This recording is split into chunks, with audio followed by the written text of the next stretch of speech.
Fuck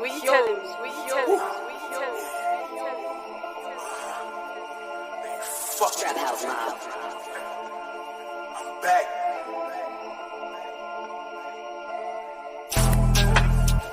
To the top, I'ma make it. Niggas just can't take it.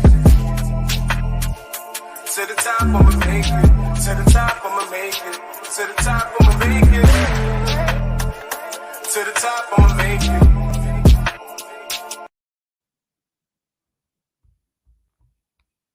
I can't.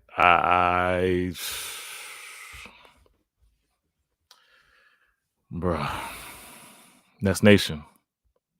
This is not good. This is not good.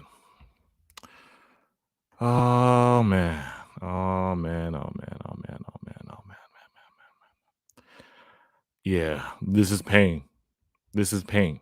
This is what pain feels like. This is what pain feels like, Nest Nation. This is what pain feels like, you know? Let me just double check. Is my mic sound good? Y'all can hear me? Y'all can hear me, right? Let me know if my phone, because mad people are talking. If my phone keeps going off, y'all hear it, mad people are talking shit to me, and it's just my DMs and text messages, people just talking shit. So let me know in the chat if y'all can hear me. Yeah. Unacceptable play. Unacceptable coaching. Unacceptable play. Just bad IQ mistakes. Basketball IQ. You know what I'm saying? Basketball IQ. Like I said, every possession matters. And this game, like I said, this was the tale of two halves. The tale of two halves. You know what I'm saying? The tale of two halves. First quarter, great. First half, great first half for the Nets. What happened in the second half? You know? And we continue doing this to ourselves. We play one good half of basketball, and in crunch time, we can't figure it out. We go back to stagnant. ISO ball. No adjustments. No in-game adjustments by Nash. Not playing Goran Dragic in the third quarter. Benching Goran Dragic for the whole third quarter. Doesn't make any sense. When he was the best player on the floor in the first half, it doesn't make any sense. You know what I'm saying? It doesn't make any sense. Oh, hold on, y'all. I'm gonna get Sane and the guys up here, and I'm just gonna give a few quick things. Yeah, 17-point lead. 17-point lead. It really doesn't make sense. If you guys watch this game again, first quarter, Bruce Brown was great. 9-0 Bruce Brown run. Bruce Brown had his revenge game. But going down the stretch, we could not rely on Bruce Brown to win us the game. He started off great, 9-0 run. First quarter, 33-24. He had 12. And the thing that just blows my mind is the first half, we did everything right. We were trapping JB and JT. We stopped doing that in the third and fourth quarter. We were trapping them. Why weren't we trapping them in the fourth quarter? You know what I'm saying? Second quarter, again, we went on that 10-2 run by the Nets. Dragic goes crazy. At halftime, it's 65-55.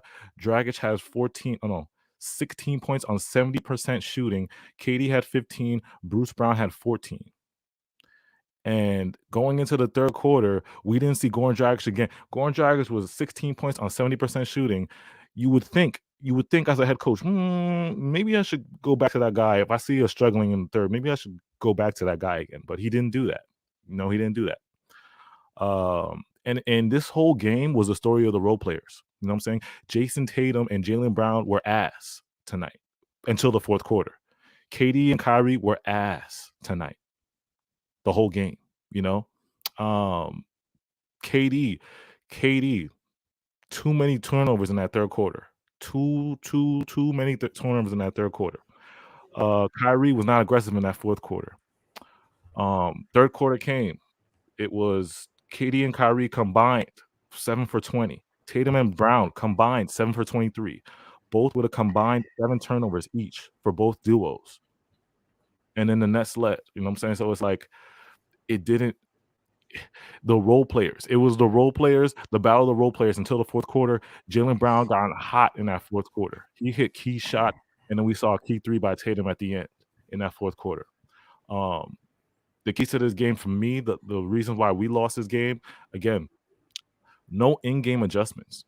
The turnovers by KD, we switched everything from we were doing well in the first half. We just threw that out the window. You know what I'm saying? We just threw that out the window. The ball movement, the passing, the getting guys involved, getting Seth involved. We just threw that out the window. The defensive adjustments, we threw that out the window. You know what I'm saying? Oh, hell yes, I just see it. Bro, this shit hurts. I can't even, like, I can't even. It's just, I don't even know, man. But go ahead, bro. Go off, man. I can't even, bro. No, I mean, I was listening to you, and you pretty much said it. I mean, I've been preaching role players show up, right? Like, that's the way, like, bro, that's really how the game went, though. This was crazy. Player, right? Like, exactly. It was role players. And the role players showed up, right? Like, I even had gotten in a debate argument with people before the game that like the Dragon, you need to be going to the Dragon over Patty, and like he needs to play a good part of the game, right? Like, what else are you using him for? Like, he is our best like facilitator at this point. Yeah. And you saw it tonight. Like, you saw the impact that Dragon had on this game. Yeah. And the role player, listen, the role players came to play today. Seth came to play. Bruce Brown came to play. I'll even give Drummond some love. Claxton playing great defense, right? Like, the Dragon showed up. You know, Patty, for a time there, he had a shot or two, right? I think. Yeah. I mean, the role players showed up, but the two guys that you need to show up didn't show up, right? Yeah. For whatever reason. And it's, you know, to me, this is really on Nash and KD and Kyrie as far as. And this is the one aspect that we also have talked about numerous times, bro, is that this, you know, where it's like, I'm willing to look at when somebody does something well, but then also, you know, when they don't. And this is where Phoenix, come on, I'm on a street. Yes, go. My son shows up. I mean, listen, it's one of those things. He's like running around in his underwear, so now he's trying to pretend he's a ninja to get out of the room. Oh, he's a ninja? That's crazy. Yeah, he just yelled at me. But I mean, bro, I said this analogy. I'm sure Nash is a great guy. He's a player's coach. They love him. But at the end of the day, I'll keep using this analogy. Why you would give a Ferrari to a 15-year-old with a permit? Yeah. To squad your team, right? Like, I was just listening to like Brandon on Spaces, and he said it best. He's like, dude, Udoka just came out and freaking like pretty much told you like your scheme is shit, right? Like, he pretty much called him out and like said, you know, I have the ability. Jay brought that up. I was going to bring that up. Jay, so in the press conference, this was before the game, or I think it was like yesterday, they asked Udoka, and Udoka was saying, well, basically the way they guarded Jason Tatum in game one was very it gave us the advantage. So there was really a direct shot to Steve Nash. Like, the way y'all guarding Jason Tatum is just, it's laughable. Oh yeah, but he already and listen, he knows that our coaching game plan and how we run and how the Nets run their offense and how they just run things is a joke. He knows it. He's not going to come out and say it's a joke, right? But he knows. Like, I'm sorry, and we keep saying this, like, with the lack of like how that they run this offensive unit. And granted, things have constantly changed throughout the season, but at the end of the day, we got KD and Kyrie, and unless KD and Kyrie are both dropping 40 a game a piece. We're easily beatable. We're easily defendable, right? Especially we've seen what the refs. Yeah, like, we're highly predictable. You've seen it, especially if you're allowed to play these guys physical, right? Like, and this is something we talked about before, and it's like, KD is not that young guy anymore that can take people off the dribble. That he's not that he shouldn't be having to like be at the top of the key to dribble. Yeah. Like you said earlier, like where are some off the ball sets? Like, where's no more movement? You know what I'm saying? And there's no. The crazy part is we had control of this game, in the third quarter, it was still had a 5-point lead. Like I said, the first 3 quarters, the Nets were in this game, had control of the game. I know Kyrie wasn't aggressive. Kyrie was struggling. Even KD, I know KD was selling, turning the ball over like crazy in the third. But at the end of the day, we still had a chance. That's been going on for a while though now, bro. Like that's been a common theme, which is part of the reason why I pushed seeing the Dragon more often. Real quick, shout out to Smooth Savage. Bro, this game had me heated. I've never been more upset seeing KD with the ball in my life. They let a huge lead go away and lost, bro. What the F? I agree. Shout out to Brian V.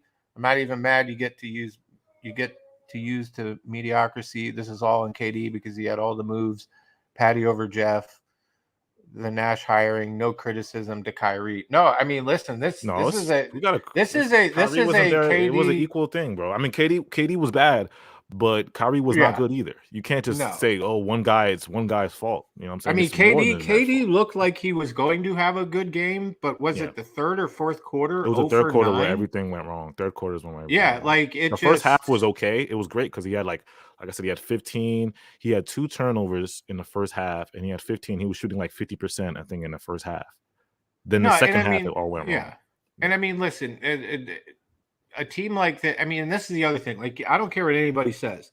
You have to hand it to the Celtics. They are the real deal. They play some amazing defense. Their coach should have been our coach, right? Like, like I said, he's a smart coach. He's a smart coach, and he knows, like I said, he knows our guys. He knows he knows KD's moves because everything KD. The reason why like all this analysts are like, oh my God, we've never seen KD guarded like this before. And our whole Coach Udoka was on our staff. He watched KD and Kyrie every day, so it's like he knows. Notice every time KD does his moves, his crossover to the left, his dribble pull ups. There's a guy waiting there for it every time. Every single move KD does, there's a guy waiting there, or they know his tendencies. It's because Coach Udoka was on our team. He knows what KD and Kyrie are going to do. Well, Kyrie's unpredictable because Kyrie he can do anything, but KD has predictable offensive moves sometimes, you know, and he has go-to spots. That's what this is. KD has go-to spots. He doesn't really have a lot of talent. Like, you know what I'm saying? Some people are talking about like this moron named Jake. No, it's not excuses. If you've been around watching this channel, which you haven't because you're a troll. The reality is we've talked about issues with this team all season. And there's been a lot of people that have carried a lot of water for a lot of different things that when we've tried to bring up conversations about issues with this team, it's either don't worry, you're freaking out, like no panic. Like we've heard so many things, but you know, quite honestly, a lot of these same issues have been there the whole season. You know, and granted, you have a real quick shout out to Easy Money Sniper 17 Saturday. Our season is on the line. I agree with you. Mad Genius Nash got to go. I agree with you. I'm nervous that he won't. But I mean, and like I said, 5-point lead. 5-point lead going into the fourth quarter. You know, and it's we don't have it. I will say this in chat. They pretty much like what they did. And it happened consistently throughout the season is we don't have the defense to close things out when other teams turn up their energy and they start hunting for switches, and then you either have a slow older guy or you have a very inexperienced rookie, or you just have too many small guards to like try to guard. I mean, like, I'm sorry, like how many times did we see like even Dragic, like people trying to guard Tatum one-on-one? It's like, bro. And I think at the end of the day, I think their role players might be better than our role players. Well, if you really think about it, their role players might be better than our role players because they had what 1, 2, 3, 4, 5, 6, 7, 8 guys in double digits. 8 guys on the Celtics double digits. 8 people in double digits. Because although some of their role players were doing shit they don't normally do, but, like I said, but that's par for the course for the Nets. Before we start this whole game, like I said, KD and Kyrie were not as good. Were not good. Jason Tatum and Jaylen Brown were not good for the first 3 quarters. No, and that's what's so frustrating is that you basically, you know, I think the Nets played a good job on Brown and Tatum, and they didn't have good games. Yeah. This was handed to you on a platter. Tatum and Brown were not playing good, and Tatum didn't play until played really well until the fourth quarter. Then, you know, he took over, right? Yeah. but it was handed to you on a platter to win, and you didn't take advantage. And for whatever reason, the role players showed up to help you. Yeah. And sorry, KD and Kyrie sold. The ISO game did not work. I said that when the Nets go away from ball movement, we rely so much on KD and Kyrie. It's like this offensive game plan. It's like some YMCA bullshit, bro. It's like these two guys go on the court, ISO it. If they don't have it, they pass it. You know what I'm saying? Or whenever we pass to our role players just go. Oh, we don't know what to do. Here, KD and Kyrie save us. You know what I'm saying? That's our game plan. Listen, dude, I keep saying, like, the season's not over, bro, but it's heading in that direction. It's heading in that direction, and it likely is, right? Like, even if we get Ben Simmons back, I'm not one of those people that's going to say Ben Simmons coming back game 3 or 4, and all of a sudden we're going to win it all, right? Like, there's still, even with Ben back, you're still going to have to face a lot of the same issues that you're experiencing now. But we're hedging towards that, like, the season is pretty much almost over, because I mean, quite honestly, I don't have faith in the game planning at all. Like, if I just separate KD and Kyrie, like, I have more faith in them coming back and having better games to close out the series. But I don't have faith at all in the game plan or the coaching staff that when the game is on the line and it's close, that we're going to make the right call or do the right thing. And you know, you could see it at the end of that game. Like, the Nets looked defeated. Like, they were like, whatever. Like, it's almost like they gave up at the end. Yeah. The series is not over, though. The series is not over. No, it's not over, but it ain't. But bro, let's be honest, though. We're down 2-0 to a Celtics team that has phenomenal defense. You're seeing an emergence of Tatum. Brown has been playing better. They're playing better as a team. They have a better coach. Yes, we have KD and Kyrie, but we need more than that. That's the problem. Everybody all season has been like, oh, we're good. We got KD and Kyrie. I'm sorry. You need more than KD and Kyrie to beat this team and to go on to win the championship. This is not a championship team. It is not. I don't care what anybody says. You can come at me in the comments, get all butthurt. This is not a championship coaching staff. This is not a championship team right now. Maybe in the offseason when you have a fully healthy Ben Simmons, maybe when you get other players in here. But at the end of the day, at this very moment, we are not a championship caliber team because we are doing things in the first round of the playoffs, second game, that even if you've had all the changes that the Nets have had, you should not still be doing these freaking things with your team. And at the end of the day, it goes to the coaching staff. Right? Like, the coaching staff, I don't care if you have KD and Kyrie and they don't want to be coached. Like, have some fucking balls, right? Like, at the end of the game, it's like crumbling around you, and Nash is like, bro, like. And drop the link in the Moss chat. Okay, we're not there right now, bro. And it's like, I'm not.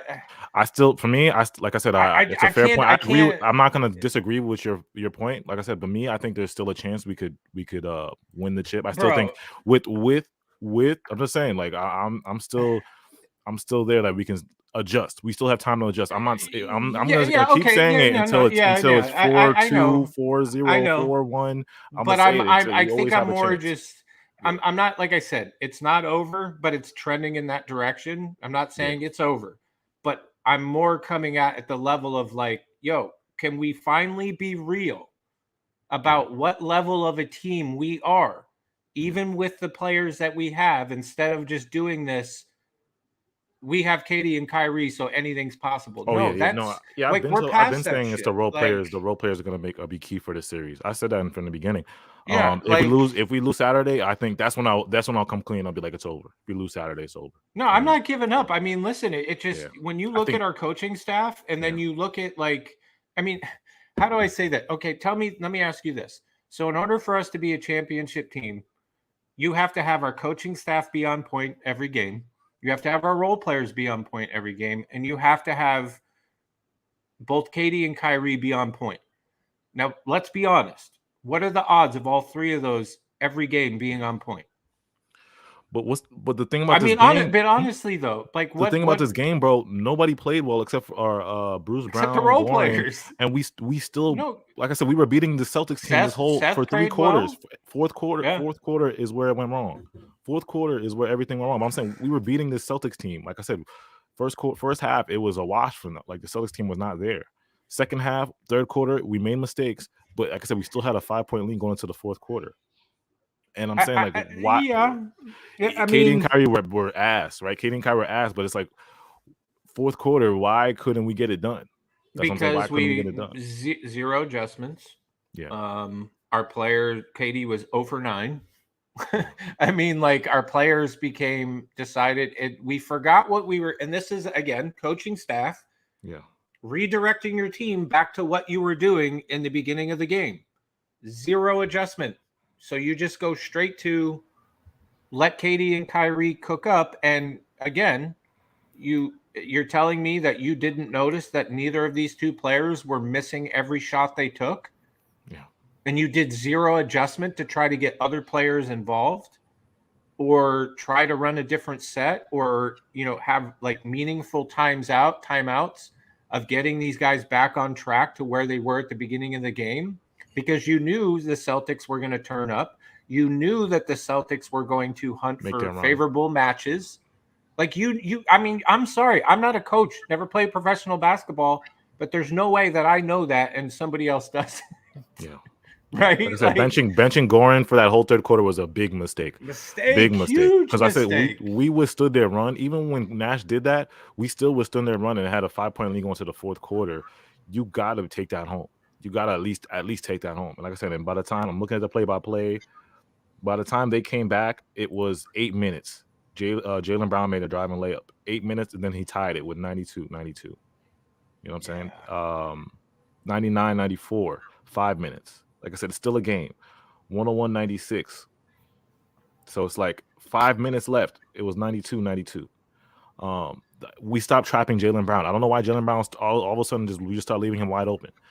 The first half, we saw the soft traps on Jason Tatum, soft traps on Jaylen Brown. That just disappeared. But notice the Celtics, right? Their defense, every time KD gets the ball, it could be the first play of the game, it could be the last play of the game. They're going to trap KD every time. But we don't do that on the other end for Jason Tatum and Jaylen Brown. We trap first half. We left everybody open in the fourth quarter. It makes no sense. Even Horford. Yeah. Like we allowed too many open shots once again, and they literally. I think the Nets quit about the 5-minute mark of the fourth quarter. It just seemed that way, right? Like there was just no energy whatsoever. I don't know. I'm at a point where. Is that Julian or is that Jay? I see Jay. I don't know. I just see Jay. I don't know. Oh, okay. Oh, it's you? Oh, I was like, Javon Christopher. I see Jay. I was like, who's this? Yeah, what's good, bro? What's that number? Yeah, Did you? I'm sorry.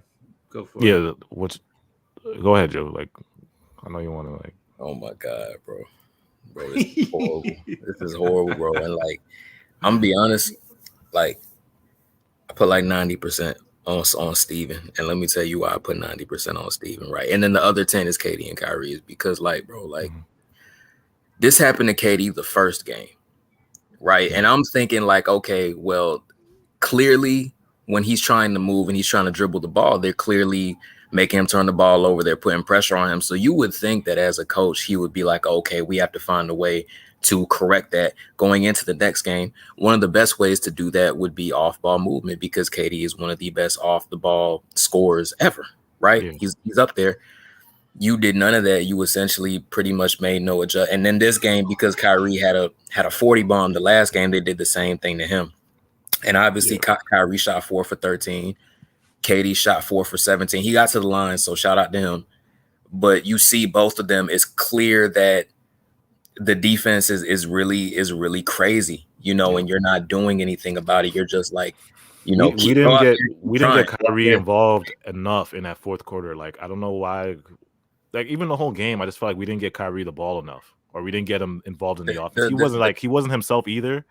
But you can give the only pass you can give Kyrie again is because he dropped 40 in the first game. So it's like the commentator a little bit.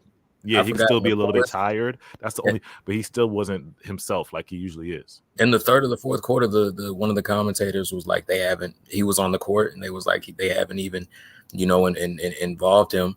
Mm-hmm. And he still got good looks. Same thing with KD. So I'm not like giving nobody like a pass or nothing like that. And even though he had a good first game, I won't, they had 3 days to rest. So I won't give him a pass for like being tired. I think no, they were both, like I said in the beginning, they both were ass. They both, yeah, Kyrie were bad. But I know KD. Everybody, KD's gonna take most of the. Trust me, tomorrow. Oh my God, the KD haters are gonna be. It's bad, bro. But they're not gonna talk about like the commentator. I forgot who it was, but he was like, he just was like, bro, I've never seen KD play against a defense like this. This is definitely peak defense. Like this is some all-time defense shit. I can't remember what commentator it was, but he said, I've never seen somebody defend KD like this, and that's the truth. Like it's not just. He was still getting good looks, and I'm not trying to give people I'm not trying to give KD and Kyrie too many excuses, but it's like the coach he's not helping, bro. He's just like, go out there, and obviously us being an ISO team, it makes us predictable as fuck. It's predictable, extremely it's predictable. So easy to guard, and then you give the ball to the role players. They're like, oh, I don't know. And Kyrie save us. Like, and luckily, shout out to the role players for doing good tonight. But the ISO being so ISO heavy, it's like it's predictable. All you have to do, I mean, they're KD and Kyrie are very dynamic scorers, so I don't want to make it sound. But the first thing you do is you just fucking double them, right? So in that case for KD, it was trapping. Kyrie was getting trapped. It was, bro. I don't see how he did nothing, bro. You're supposed to help KD and Kyrie you're supposed to draw something up and help them get better shots, get better looks, shots, and you did none of that, bro. Like Udoka does that shit, bro. He's a great coach, bro. Like I said, he's a smart. When you listen to his interviews, his basketball IQ is on point. He knows KD spots. He knows every move that KD does. He literally tells the team and tells them where to be. So KD struggles when he gets to his spot. KD can't get to his spots because the team already knows where his spot is. You know what I'm saying? Bro, like I said, off ball movement, bro. Get him like. Do it in a way where like he doesn't really have to dribble with the ball too much, right? Get him close to the rim so he can shoot a mid. Like there's so many ways. It should be so easy to draw up offense and to draw up a couple plays for Kevin Durant and Kyrie Irving, bro. Like you can do whatever you want with them, bro. Like from the 3 to the rim, there is nobody like them. It should be so easy, but you do. And the next game, we might as well, if he's gonna do the same thing next game as that, if Nash is just gonna be like, okay, you just go out and do this, just ISO. I don't care if you get doubled or tripled. Like just do your thing. And if we lose, we lose. Like Nash, get out. And bro, I would say that if we just had a decent coach, bro, I could see this being so much more competitive, bro, because you look at last game and this game, we didn't do horrible. We have good pieces, but it really is, to me, mainly the coach. It really is, bro. Like it's bad because there's no reason we should have lost this 17-point lead. Like I said, 17-point deficit. You know what I'm saying? We had a 17-point lead, 5-point lead going into the fourth. 5-point lead going into, there's no reason why we should have lost this game. 5-point lead going to the fourth. You build on that. And you hold the fort down. We withstood their run. Like I said, they made a 10-2 run in the third quarter. They made a good run in the third quarter. We withstood that run. Fourth quarter, we had to lead by 5. You got to take it home. You have to take it home, and we didn't do that. Zero adjustments. Yeah. By the coaching staff. Real quick though, zero adjustments by the coaching staff, and KD and Kyrie went. I'm going ghost.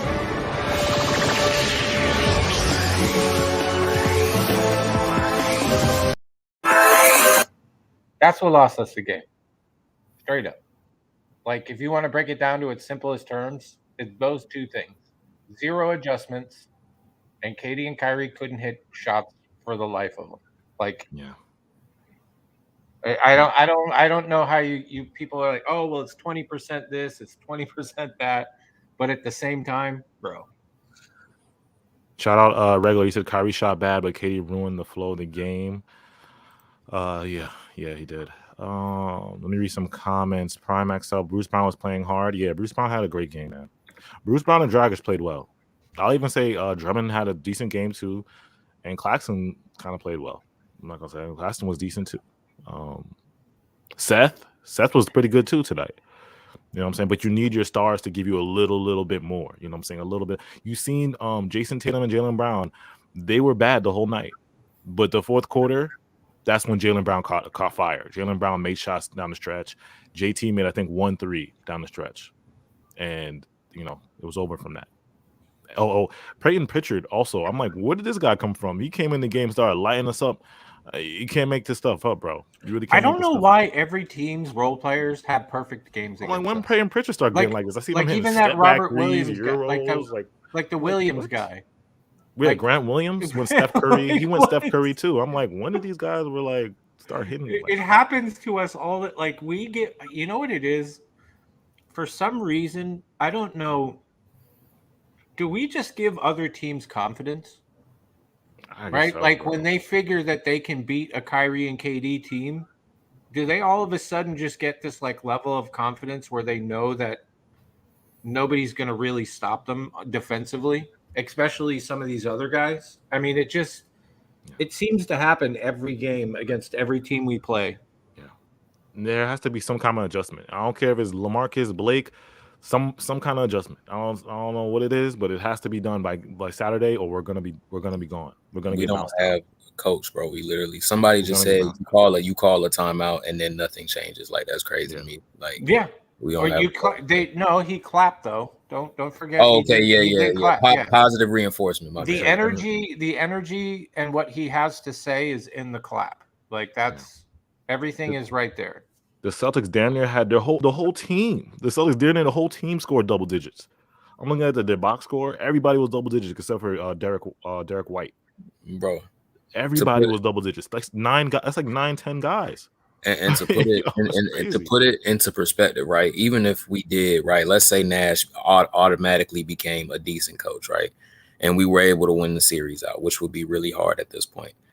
Where we would have to face the Bucks next, and the Bucks are gonna do the same shit they're gonna do because they played us like that last time, right? Like they're gonna have the same game plan that the Celtics had, and I'm not trying to be negative, bro, but it's like I don't see how we do that if we don't have a coach. It's funny because the Bucks didn't start playing like the way the Celtics played KD. They didn't start playing like that until what was it? I think Game 5. That's when Game 5 is when they started like going all out, try to sell and trap KD. But again, our team last year, you couldn't really trap KD as hard because we had all shooters. Joe Harris, that's why Kyrie was there. We had Harden to facilitate. Yeah, you had Harden, Tyler Johnson, like all those guys came off the bench. At a point like this, it makes you realize, like, I hate talking about the man, but like, we needed a Harden tonight. We needed a Harden tonight because every time, give it to Kyrie, give it to KD, give it to Kyrie. It makes me so mad. After this game, I took a 1.5-mile fucking walk. I was so pissed. He's I went and did extra football practice. Did you see that man's stats tonight? Have you seen Barden stats tonight? If I had a pad to run through, I fucking would. We didn't need, but I don't. I just don't understand. It was I talked to Saint, I talked to AJ, and it was every last. This was before the end of the game. Like we were winning at this point. I said every last possession of the quarter. What do? Just give it to KD. I knew it was over. Every last possession before a quarter ends. It's just give it to KD's just gonna get open by himself with 8 people on his fucking face. I don't get it. I don't want to hear people talking about how do you coach a team and you just the whole time you're just like we're gonna let KD ISO and Kyrie ISO against the best defensive team in the league with a coach who has a brain. I don't understand. Yo, they coming at you for that take, bro. Yeah, because he was wild. I don't think I'm talking about a Harden last year. Like I'm not talking about a Harden this year. Like I know that a fucking Harden this year would suck dick, but excuse my language. I'm sorry, but they're coming at you. Heavy. It's game's terrible. I cannot believe this shit. Let me let the chat know. Like I said, this was not 5-point lead going into the fourth quarter. 17-point lead in this game.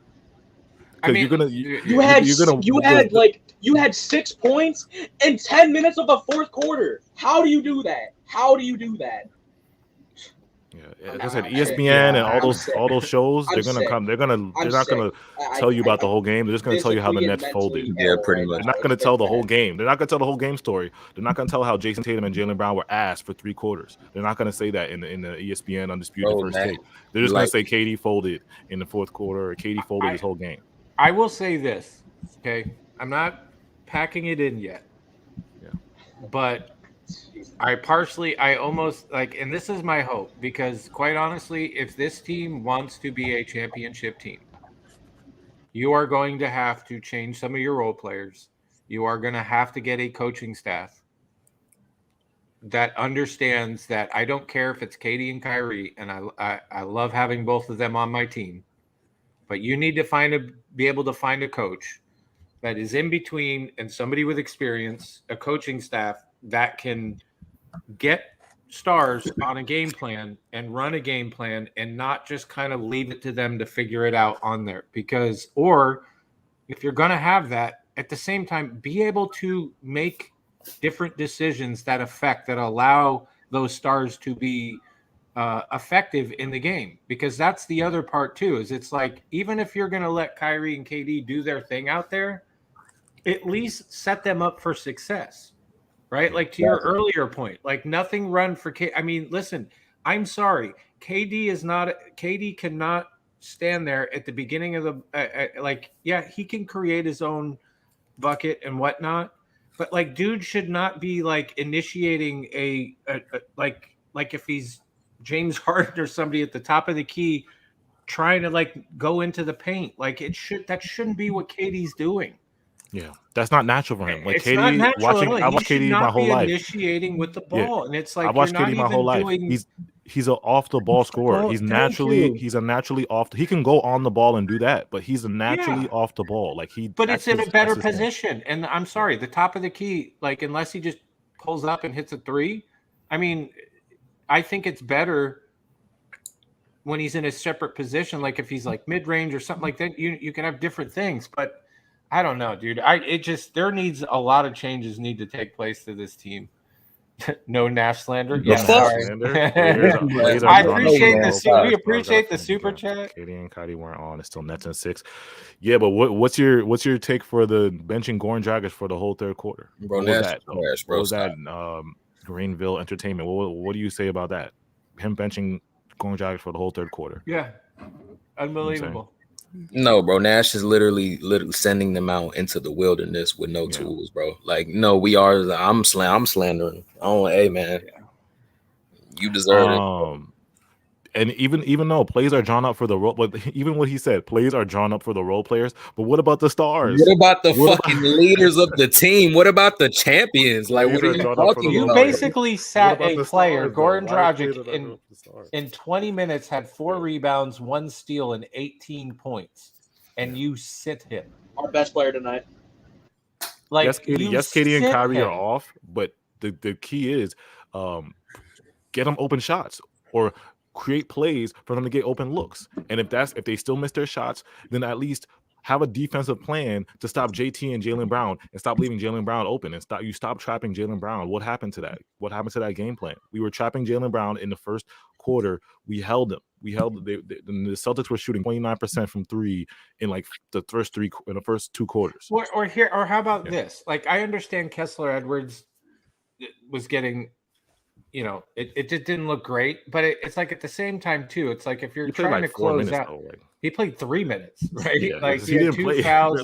He didn't play at all. But it's like, even at the end of the game, it's like, that's the other thing. It's like, you're not giving if you're just going to let KD and Kyrie cook, right? Like, why not stack the paint then with and stack the team with a bunch of defenders if you're not going to even run plays for whether it's Patty, whether it's Seth, whether it's like if you're not going to run plays for everybody else and it's literally just going to be Kyrie and KD, why are you not stacking just a bunch of defenders around them so that if you're getting, like, if they start hunting on you, like, okay, fine, you're going to switch off of Claxton and go on Kessler? Okay, right? Like, you get what I'm saying? Like, at least give yourself a chance to defend.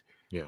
And I didn't really see plays being drawn up. Did you guys see plays getting drawn up in the fourth quarter? I didn't really see much plays being drawn up in the fourth because I don't know what the guy said. If you can you consider setting screens a play? Hey, can you legitimately just set off that they only set off screens? They literally it's just off ball screens. Let me know in the chat right now. Did you guys see any plays being run for anybody in the fourth quarter, or was it just here, Katie, here, Kyrie, try to save us and let's take this home? Like to me, that's what it looked like. They had bad games, but I mean, they were ISOing the whole fourth quarter. The whole fourth quarter. That Celtics, I've never seen a defense like that in my life. I've never. Everybody that was guarding KD was able to play amazing defense. Everybody. That's everybody. Why there wasn't one bad defender on that Celtics squad. Not one. They're all above average. I swear. I think at the end of the day, their role players were just better than our role players. Because like I said, Jason Tatum only had 19. Jaylen Brown caught fire in the fourth, though, of course. But look at the role players on the Celtics. They had 10 guys in double digits. They just had a coach. It's unfortunate that they just had a coach. They just had somebody to actually run plays. It was just wouldn't it be just great to just enlightening to just they only ran 7 guys tonight, by the way. Celtics no, I'm sorry, 8 guys. They only ran 8 guys, and every one of their guys was in double figures except Derek White. 8 guys, bro. And everybody was in double figures except it. Listen, I don't want to do this, but I am the single dad, so I gotta get my kids ready. I gotta dip out, so I'm gonna give my last words and just frustrations. Listen, dude, it's getting very close to the season being over. I'm not waving the white flag yet. I'm not relying on Ben Simmons to be our savior, but I sure hope he plays game 3. I think 2 games at home would be a great thing for him, especially when he goes on the road. Hopefully it gives us what we need. It gives us that extra defense, extra rebounding, but I'm not holding a lot of water in that. I'm not expecting him to play a ton of minutes, but there's a lot of issues with this team. And there's a lot of off-season discussions and a lot of discussions that we're going to have, or we should have, about what needs to change with this team. And I said it at the beginning, just because you have Katie and Kyrie on your team doesn't mean you're an automatic W in the playoffs. And it doesn't mean you're an automatic win the championship. I'm sorry. It's just not. Right? At the end of the day, there are so many other things that affect the team. Cohesiveness, coaching staff, role playing, adjustments, being on the same page. Not allowing your team to constantly just get hunted for switches, right? That's the one thing that I've noticed is that this team and the coaching staff seem to settle and accept what the other team is doing when they make a change, and we don't adjust to it. And then the answer is, oh, well, Katie and Kyrie will save us. No, they're not going to. They're older players. They're not as Kyrie is, but anyways, my point being, though, is that at the end of the day, there are a lot of other things that need to change for this team to be a championship team. And to sit there and kind of just rely on 2 people, I'm sorry, look at any legit team that has won the championship, and it hasn't just been it's been a team effort, and it's the coaching staff. There's been more than one thing. Role players win chips, man. A lot of role players win chips. And good coaching, people that make adjustments, defense. There's so many things that win a championship, not just 2 guys. And I don't care how good they are. A lot of shit needs to change with this team. We are this close. We lose another game, it is over. I don't care what anybody says. 3-3, we can't go down 3-0. It's a must win on that. 3-0, it's a wrap. Yeah, we have to win that 3. No, I don't think any team has. No team has. No, I mean, listen, we have seen teams lose the first 2, go home, win 2, and tie it Milwaukee up. Was down. Milwaukee was down to us 2-0. Yeah, so it's not. That's why I'm not waving the flag. Yeah. But if you play the next 2 games like you played the last 2 games with 0 adjustments. You already know where it's gonna go. Let me read these super chats, and then I'm gonna let. I'll let Chubbs. What's up, bro? I like the new do. Fresh cut, baby. I know you're mad. I know you're mad, Chubbs, but I love you, bro. It's good to see your face, Julian. I love you, Rage, AJ. I'm gonna be in pain. I'll text you later, bro. All right. I'll text you later. Do your thing. Yeah, text me later. Later, guys. Yeah, I'm in pain right now, bro. I'm gonna let Chubbs cook up. Hold on, but let me read what Maya said. The defense on KD is borderline fighting. That man is tired. I got tired watching him. I knew his game was gonna be off due to the defense beat down he received. Nash got to go. Yeah, Maya, and like I said, and I've tried to say this. I said this last year. Coaching matters in the playoffs. It really, really matters. If you can't coach, you will get exposed in the playoffs. You might get away with it in the regular season and just la-di-da-di-da-di, but when it comes down to it in the playoffs, coaching matters. Adjustments, man. It's key. It's key for every championship team. You gotta have a decent coach. Bro, Nash is a 1 out of 10 coach. I've been saying that. Like you gotta at least have a decent coach, bro. Game plan, it matters. You know what I'm saying? I know KD and Kyrie were off tonight, but again, we still had a 17-point lead. We still went into the fourth quarter with a 5-point lead. You know what I'm saying? Even with KD and Kyrie being bad tonight. So it's like you got to look at Steve Nash like, what's going on, bro? Like, you know what I'm saying? You're getting out coached here. You stop trapping Jaylen Brown. You know, you stop running plays. You went back to this ISO stuff. You were calling timeouts. You were not making nothing. You didn't put nobody in the game that can get a bucket. You know what I'm saying? You didn't put no LaMarcus. You didn't do anything. We needed some type of energy switch in that fourth, and he didn't really do nothing. You know. So go ahead, Charles. Go ahead. Oh, yeah, you muted, but hold on. You muted, bro. Yeah, on you. Like that whole third to fourth quarter, like it's just like you see the energy just go down and down and down and down. And it's like we opened the game beautifully, but we just pivoted away from everything. Yeah. Like we do this all the time. We came out good energy, playing great defense. We literally charged whoever had the ball coming off the switch, and we managed to make turnovers off of it. Yet we pivot away from it every single time. And here's the kicker. The end, I believe the second quarter, it was just a bunch of give KD the ball, let him come down and be the ball handler. Yeah, he got stripped. Because I was like, did we run any plays in the fourth? Because somebody said we ran plays for the role players. I'm like, we did early on. Early on, it was great. Early on, but the fourth quarter, I was like, we pivoted away for no reason. It was just back to ISO stagnant. KD got stripped 5 times. Nash didn't call a timeout. Nope. Beginning of the third, KD was getting stripped. We had no offense. We were literally getting by in little 4-point, 2-point spurts. Every time Nash called a timeout, it seemed like he just made it worse for everything. Our stars played bad. Granted, Kyrie didn't eat, but it's like I felt like he really could have done better. Kevin Durant, I don't even know. That had to be the worst performance by a star in history.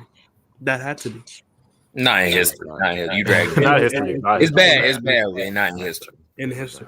Because look at it like this. Kevin Durant is looked at as one of the best scorers of all time. Top 5. Top 5 jump shots in the league. Top 5 shooters in the league. Number 1.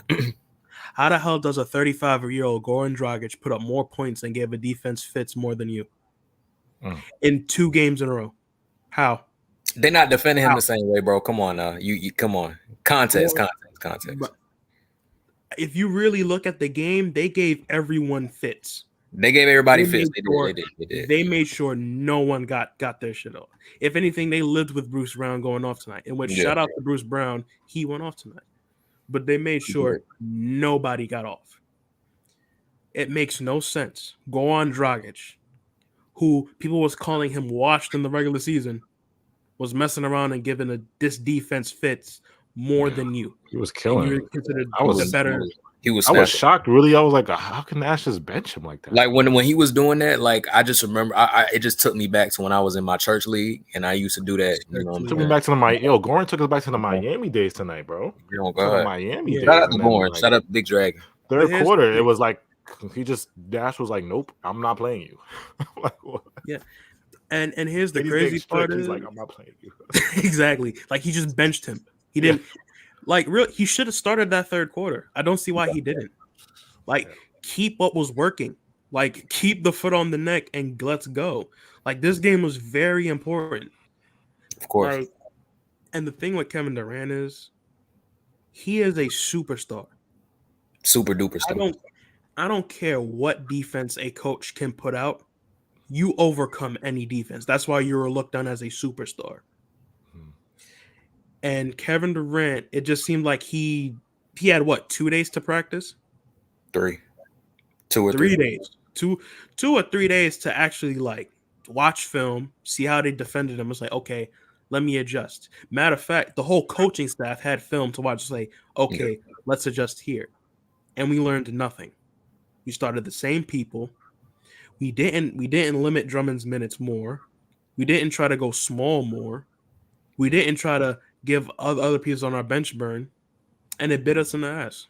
It literally bit us in the ass. Yeah. That fourth quarter, you literally see the drive of the team just exit. Like you slowly saw the passion for that game just leave. They didn't care anymore. Yeah. Let me read this super chat, bro. Hold on. I want 120 said, why doesn't he play more Nash be wildin'? Who you talking about? I want 120. You talking about? He's talking about Goran, or you talking about yeah. Who you talking about? I want 120. Go ahead, Chozo. Go ahead. And it's like this game 3 is very important, but the rest of the series is important because look at it this way. I don't care who comes back, whether Patrick Williams or Ben Simmons. If KD is shooting like that, we're losing the series, period. Yeah.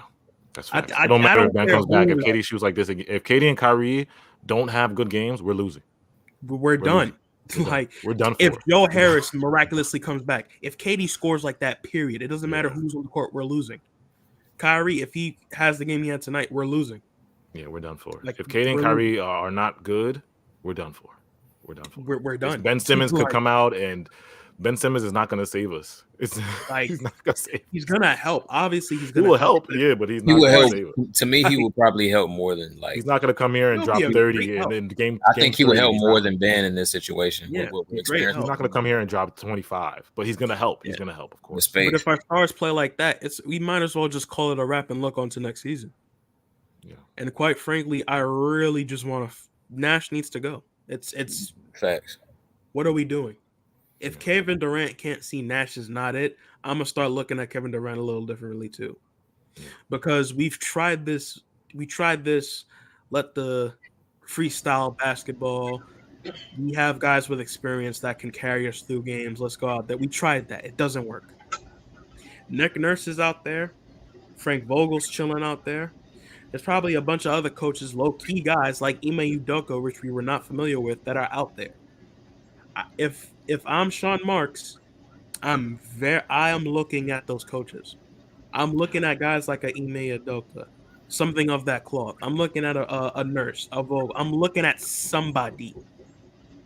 Because this guy, he's not it. Is he terrible? Probably not. There's probably worse coaches, but he's not good enough for what we need. He's not. Yeah. He's not good enough. He's not like we have nobody. I would say he was terrible. 0.5. Yeah, you can already tell Nash is not holding anybody accountable. He's not holding KD or Kyrie accountable. He's afraid to hold them. Like, you got to hold somebody. Somebody's got to hold them to the, like, yo, what's going on with you? Like, you know what I'm saying? Like, yo, grab his jersey. What's going on with you? Like, you know what I'm saying? You just were up 17. You're down 4. Wake up. Put your hand fucking down and coach. Put your hand down. They don't go to the huddle and be like, it's okay, guys. We'll get it back. No, they don't snap. They don't want to high five you. Put your hand down. Put it down. Put your hand down. He said, we'll get it back. He did say that. Yeah, don't do that shit. You hold somebody accountable, like, you know what I'm saying? The coaches hold me like. Put your hand in your pocket. Just put your hands away. Hey, Nash, put them away. Nash, put them away. We didn't get it back, Nash. We didn't. You lied. We didn't get it back. Yeah, and keep them. Yeah, exactly. So the chat, keep them mentally prepared. You know what I'm saying? And I remember when I used to play, like I said, when I was like let's say I had a bad game or I wasn't into it, and my coach would pull me to the side like, listen, you're better than this. Like, grab my yo, you're better than this. Wake up, start playing. Like, that would get me going. You know what I'm saying? That would get me like, yo, I gotta start. You know what I'm saying? Like, we have no one on this team that does that to any of our stars. Anybody on this team that does that. You know what I'm saying? I feel like every championship team has that guy that's like, yo, come on, you know what I'm saying? It just makes no sense, bro. It really makes no sense, man. Let me read these super chats. Paul said KE playing over Blake or LA is sad. They can't be doing what Dragic is doing. Veterans and smart players with playoff experience. Yeah. Don't forget Coach K is available too. Nah, Coach K is retiring, man. Come over here, stop playing. Like Shout out literally Coach K, man. anybody, please. Yeah. Like he's not fit. He's not fit for what we're trying to do. Is he a bro. good coach? Probably on a different team. But right now, what we need, he's not good enough. He's really right now an assistant coach in a head coach's position right now. I used to think Teron Lue on the Cavs. I used to be like, bro, this man is not a good coach. But now I feel I just feel differently, bro. I feel like I've seen it all, like, bro. Yeah, like you realize with the Celtics, right? The reason why like they're beating us a lot too, because like the first, like I said, they didn't play a great game. Like, Jason Tatum and Jaylen Brown were not good. Their role player stepped up, but notice how their offense is always the same. They have the same kind of sets. They're focused through 48 minutes. You know what I'm saying? They play the same way 48 minutes. That's why they're better. That's why they've been better than us. We play good the first 3 quarters, and in the fourth quarter, we play like we don't know what we're doing. We don't know what basketball is. You know what I'm saying? No, the sets is what you talk, bro. The sets go a long way. A blueprint, some type of a blueprint, game, bro. Like a structure that, hey, we can go to this. You know, we can go to this like 10 times a game. We can go to this play 10 times. Like that goes a long way, bro. That's why they're doing so good. Like, come on, bro. We were soft trapping JT right off the traps. We trapped JT. Did a beautiful job on JT tonight. JB, Jaylen Brown, beautiful job on Jaylen Brown tonight. Until the fourth quarter, we forgot what we were doing. We stopped trapping. We just let him shoot wide open threes. You can't let Jaylen Brown, he's a great player, shoot wide open threes in the fourth quarter. You know what I'm saying? It sticks to your game plan. Nash's game plan tonight was, okay, let the role players beat us. But in the fourth quarter, you didn't stick to your game plan because Jaylen Brown was wide open getting shots. You know what I'm saying? You didn't stick to trapping JB. You didn't stick to that. You know what I'm saying? Shout out to Nolan McCall. Yeah, we don't have a system. At all. No system. We'd have no system. And that's big, bro. That's what you're supposed to help us with that as a coach. Like, I'm not saying you got to be like Phil Jackson or nothing, bro. But like we really just don't have nothing like that. It's just ISO ball, and then the easiest way to stifle that and to throw a wrench in that is to just double people, and it's not even just their whole defensive. How they do defense is crazy. Like I can't even put it in the words. Like I said, Udoka's that guy, bro. Like, he's that guy. He's that guy. I can't put it in the words how they do that. Let me read these 2 super chats. Blaze said, sad thing is I don't think they'll even fire Nash. Yeah, that's a sad thing. And Easy Money OJ said, been saying all season Nash is the reason we will fail. He has a soft demeanor and it rubs off on the players. He's made 0 adjustments this series. Mm-hmm. Yeah. The only like small thing I saw that Nash did was he did the Seth. Like I said, the first half, he put Seth on Jaylen Brown, and then he trapped JT and Jay Brown. Like they were trapping JT and Jaylen Brown. Like every time Jaylen Brown would come off the screen, Kyrie would be right there, or somebody would trap. And JT hard double teams. But then why didn't we do that in the fourth, or we stopped doing that? We just pivoted away from it. Yeah. Like we play basketball in such a stupid idiot way. It makes no sense. We have all this experience, all this awards combined of these talent, and yet we don't think, okay, what we were doing, what got us up 17 in the first quarter, let's not go back to that in the fourth, because apparently that's just not going to work. Yeah. Makes no sense. Vice versa, you look at the Celtics. Every player that came on, every person from the bench that Ime went to, they came in and made an impact.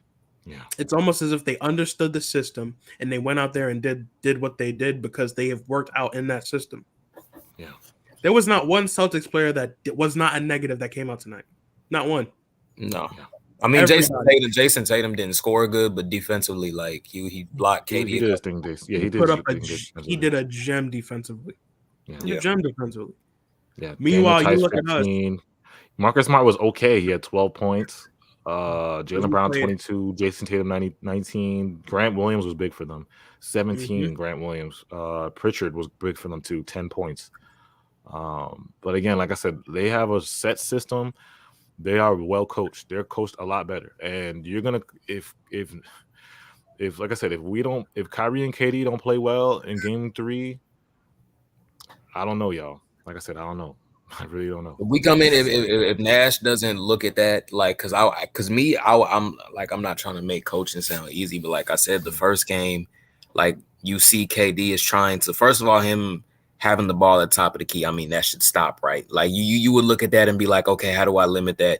And you see when he's trying to travel and when he's trying to move, they're stripping him. They're like you would look at that and say, okay, well, how do I get around that? And if we just come in with the same shit in the game 3, just pack it up, bro. Like if you're just gonna come in and just, we're just gonna ISO it up, Katie and Kyrie, y'all do y'all thing, even though they're directly stopping you, right, from doing that, and they're making it really hard. Katie and Kyrie still got good looks tonight, so I'm not like taking everything off of them. But if you just think that we're gonna come in with the same plan and you think that shit is gonna cut it against this team, pack it up, just leave, bro. It's the same issue, bro. It's like the first game, it's always down the stretch where we fail. The first game we failed down the stretch. We just turned into a bad team down the stretch in the fourth quarter. This game, like I said, we had control of this game for the first 3 quarters. We got hit with them run, end of the third quarter, and in the third quarter we were still up by 5 going into the fourth quarter, and it was a tie game with 5 minutes left in the fourth quarter. So it's like it's down the stretch every time. You know what I'm saying? Like that's where I feel like the coaching, the in-game adjustments, the ball movement, it has to stay congruent. You got to stay the same way 48 minutes. We got to have a complete game. We never had a complete game this whole series, It's just I can't really deal with this shit, bro. I can't. We'll take a couple calls though, Chubbs. You want to take a couple? We'll take a couple calls. Yeah, you can DM me. Follow me and DM me, and make sure to give all the. Yo, if you want to call in tonight, Chubb's trying to hog all the clout. He talking about you can DM me. He's trying to keep all the clout. If you want to call in tonight, we open up the phone lines. If you want to call in tonight, at the bottom, Chubbs, make sure you go on Twitter, DM Chubbs Nets on Twitter. And Chubb is going to send you a link if you want to come on tonight. We'll take about 3 callers. We'll do 3. I think we'll do 3. So let us know right now. Make sure you guys hit that like button. I'm going to read some comments. All ISO in the fourth quarter, all jump shots, nobody driving to the rim. Shout out to you. Yes, facts. To be fair, another wing who can drive the ball. Yeah. We knew going into the series we have lack of wings. You know what I'm saying? I mean, Kessler played 2 minutes. I ain't gonna lie, Kyrie was Kyrie was trying to drive, but Katie tried to drive a couple times. Their defense is just solid, bro. Like they trap. It is solid, bro. Like I don't even know what to say. No, I gotta give a lot of the credit is for the and Celtics. They don't even have Robert Williams, bro.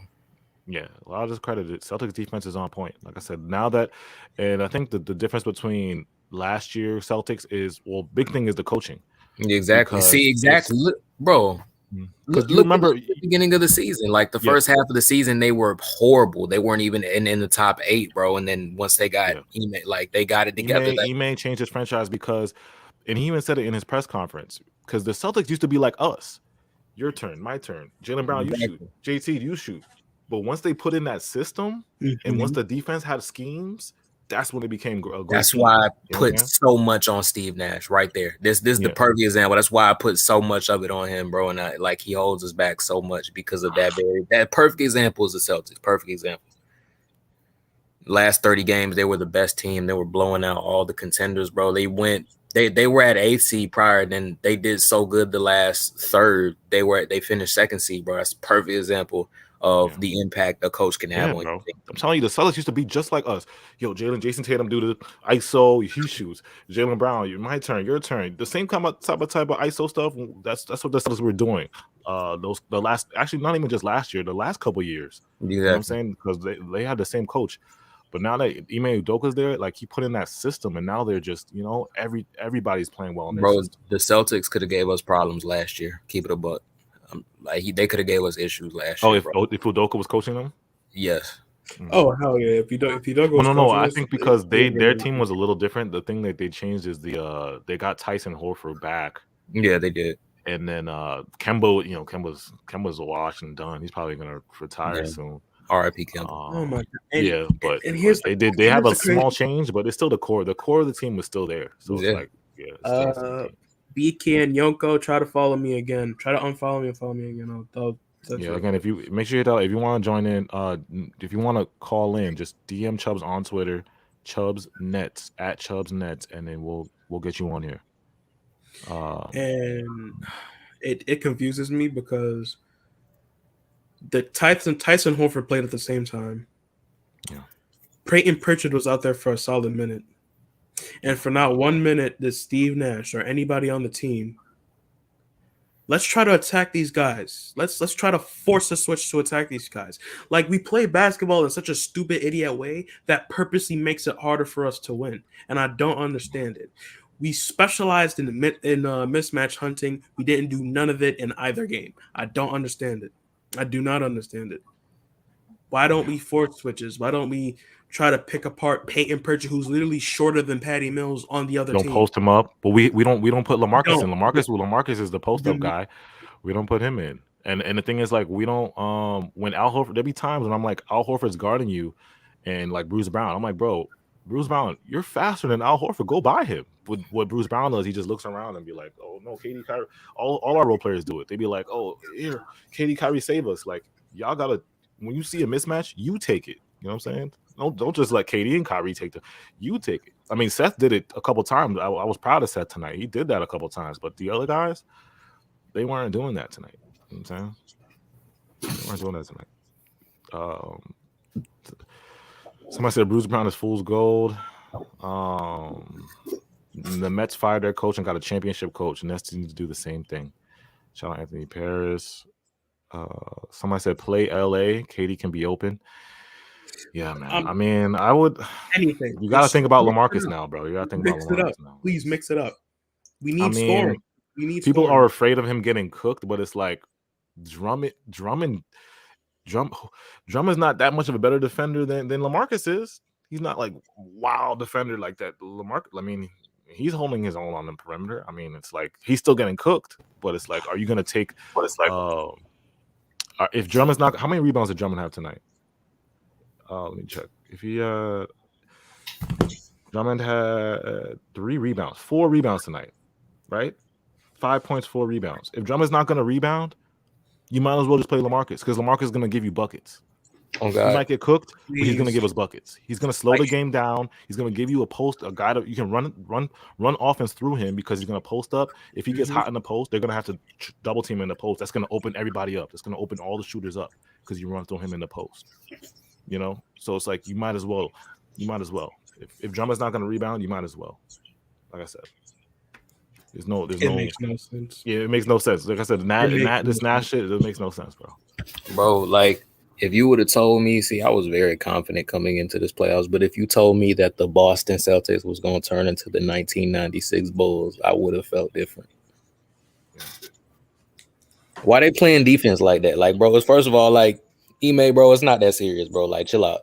Number one, it's really not that serious, bro. It's not that serious. You wilding right now. It's not that serious, bro. Like, chill out. When I watched this man's post game interview last game, I was like, no, this man is smart. Like, he got IQ, bro. Like, his basketball IQ is crazy. It's on 100, and here's the crazy part: he's showing Nash is inept, because he's dead at. It's to the point where he's just giving his game plan out. Yeah, he's saying, "Yo, this is how we're gonna guard you."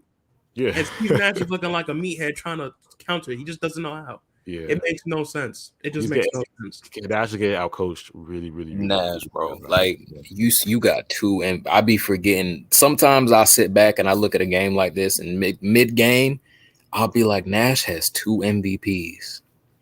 Nash is 4th in assists. Like, bro, you're a point guard. You're supposed to be like the highest of the high of IQs, bro. Like, what is happening, bro? Like, oh my God, bro. Give us anybody else but him. Put me in there. Because you look at KD's stats, and I know people are gonna trash KD tomorrow. But it's like his stats are not terribly like, I mean, okay, he had 6 turnovers, 27 points, 5 assists, 4 rebounds. He was 90% for 18 for 20 from the foul line, 50% from 3, 1 for 2, and 4 for 17 from the field. He got to the line, so that's good. It's bad, but let's be honest, the slander's gonna be crazy tomorrow, though. It's gonna be crazy, but it's understandable. Yeah, it's understandable. Yeah, that's the thing. It's understandable. You are the star player at the end of the day, and you go up there and perform like that, back to back, and you arguably perform worse than this one. Yeah, it's top. It's gonna be bad, but it's justified. It's justified. I've watched KD all my life, and I've never seen him play like There's been a couple stinkers. I'm not gonna lie. There was a couple games where Tony Allen in the Memphis series was giving him problems. There's been a couple stinkers, but like I said, this is one of the. He's never faced a defense like this. Yeah. He's Like never the stats won't tell like you. The stats won't. If you read the stats won't really tell you how bad KD played. The stats won't tell you that. You had to watch this game to see how really bad KD was. It's not even, bro. It don't even be the individual. Like Jason Tatum is a good individual defender for KD, but it don't be the individual ones, bro. It be the team good, the top 5 in the league defenses that like everybody can defend. Like they have schemes, they have like a way that they play defense as a team. Those be the defenses that scare me, bro. And this is the best defense he's ever played against. Yeah, this is really good. Okay, we're gonna start bringing the callers up. I'm gonna go with Keyshawn Moody first. We got Keyshawn, bro. Keyshawn, bro, you there? Yo, what's good, bro? Oh, it's good, bro. How you feel about the night, bro? I watched the game. I had some takeaways from the game. I think the game, we lost the game like the third. Like I think it was like the start of the third when KD had like 3 turnovers like in a row, and they kept scoring off the turnovers that he had. And then also, I didn't see Kyrie take a shot. Like, he wasn't shooting the ball in that third quarter. Yeah. I think we went away from getting Kyrie involved a lot in the third and fourth. It was just he just wasn't. Like I said, was he maybe tired from the 40-point game, or I don't know. But like I said, that fourth quarter, he just wasn't aggressive because it's like he sees KD is struggling, so it's like, okay, let me start, get going. But he was missing some shots too, so it's like, damn, I don't got it either. So it's like he didn't have it. Yeah, if he just shot more, he should have shot more. But one, it didn't really look like there was portions where it didn't look like he was really involved. He got a couple good mid-range looks. Like I was like, those are Kyrie looks, and then it just so did KD. There was one where Kyrie got a couple good looks, and then it was just Kyrie came off a screen, missed it. Like they both got good looks. That's why I still have some type of hope. But it's hard, I can just imagine it being really hard to like get your rhythm and stuff like that playing against some shit. But that's why I still have hope, because they did get good looks. So, hopefully they can pull it together, bro. But yeah, like the thing with Dragic, I was watching the game. I'm like, bro, he's bugging out, bro. He was like he was bugging on the defense. Like the Boston Celtics couldn't hold him. Like, and next I didn't even notice that he wasn't playing. Like he didn't play the whole third, and Coach Nash put him in at 2 minutes left. You know what I'm saying? And you think about this, right? If Coach Nash put Goran Dragic earlier in the third, we would have had a bigger lead going into the fourth. You think about that, right? Like, would we have a bigger lead? We only had a 5-point lead because they cut it. We stood their run. We could have had a going into the fourth. We could have had a bigger lead than 5 points if Goran Dragic was inserted early in the third. You know what I'm saying? I feel like if they start Dragic, I feel like KD and Kyrie get easier shots because he was handling the pressure good. Because you see, he wasn't turning the ball over. Like when KD has the ball, he's the main guard. I feel like he don't know what to do. Like he wants to score. Next, he looks to pass, but there's so many guys coming in defending him. He just gets lost. Then he just loses the ball or does a dumb play or takes a bad shot. Yeah. I said that before. I was like, because I tweeted this out. What KD's problem was he would try to dribble too much. He was over dribbling. You know what I'm saying? He needs to make quick and precise moves because the defense is going to trap you. So it's like he waited too long. He does his dribble, and then he'll try to go into the mid range, but that trap is already there. You got to pull up before the second guy comes. You know what I'm saying? You do the thing. That's what the pull up before the second guy comes. The announcers were saying. Yeah. He was saying when KD comes off the screen, he's running into multiple defenders. That's when he's like, yo, KD might have to take a pull up or pass the ball faster. That's why he was losing the ball because he was just rushing into the double team. Yeah. But anything else you got, bro? For us? No, I think Steve Nash should play Aldridge and Blake because they can hit free throws. Oh, Aldridge? Yeah. Oh, you want Aldridge and Blake to play next game? Yeah, I feel like Aldridge, if he gets fouled, I feel like he'll make the free throws. I don't trust Drummond, and Drummond does not pass out the ball. Aldridge is a great free throw shooter. Yeah. Yeah, he does not Drummond. Once he gets that rebound, he's not looking to pass out. He always trying to go up, and then he gets fouled, and then next I just be sitting in my room and he about to miss both of these. But get lucky when he make one. Thank y'all for having me. All right, bro. I appreciate you, man. Yeah, like I said, appreciate you, bro. Stay locked in. I mean, like I said, it's do or die in this game, man. It's do or die. Like we gotta treat game Saturday like it's game 7, or because it's over if we don't win this KD game. and Kyrie gonna have a bounce back game, but yeah, I 100% agree, bro. I think KD and Kyrie, they're not gonna go down like this. Not like this. Yeah. You know what's crazy? I just saw a comment. It says, "Stop blaming KD and Kyrie. The Nets players are ass." Don't KD and Kyrie play for the Nets? What fuck? And didn't they play ass? He said, "Stop blaming KD and Kyrie." I don't understand. The Nets players are ass. What? Huh? Yeah, it's like we broke out. It wasn't, like I said, KD and Kyrie were bad, but like I said, we still had a lead going into the fourth quarter. So it's like, well, you got to address something. You got to address coaching. I don't know what it is. Something has to be addressed. Adjustments. Something has to be addressed. You know. But thank you, Keyshawn. Next up, we got Trey. Trey, what's good, bro?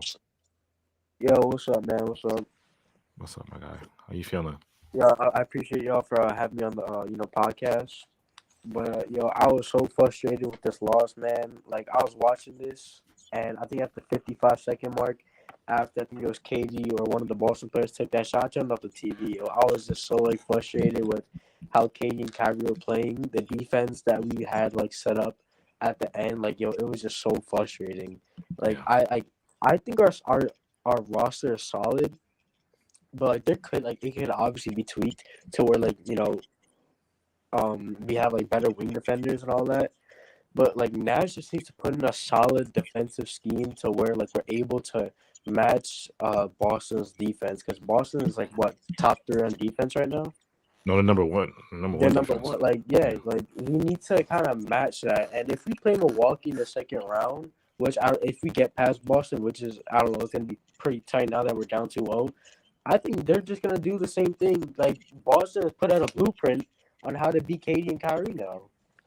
And Kyrie wasn't as aggressive as he normally is, which kind of sucks. Coming off a 39-point game, you would think he'd go for 30 again, or he'd try to humiliate Marcus Smart for being Defensive Player of the Year. That's what I thought personally. I'm a huge Nets fan, and all my other cousins and friends are Boston fans, Milwaukee, Chicago, and we're saying that Kyrie does not do shit, and that's the thing that kind of gets me pissed off, because Kyrie doesn't have that killer mentality, and I kind of wish he had that Kobe mentality, kind of going after his defender, trying to get them buckets. But yo, it was just so frustrating, yo. I can't tell though. My thing is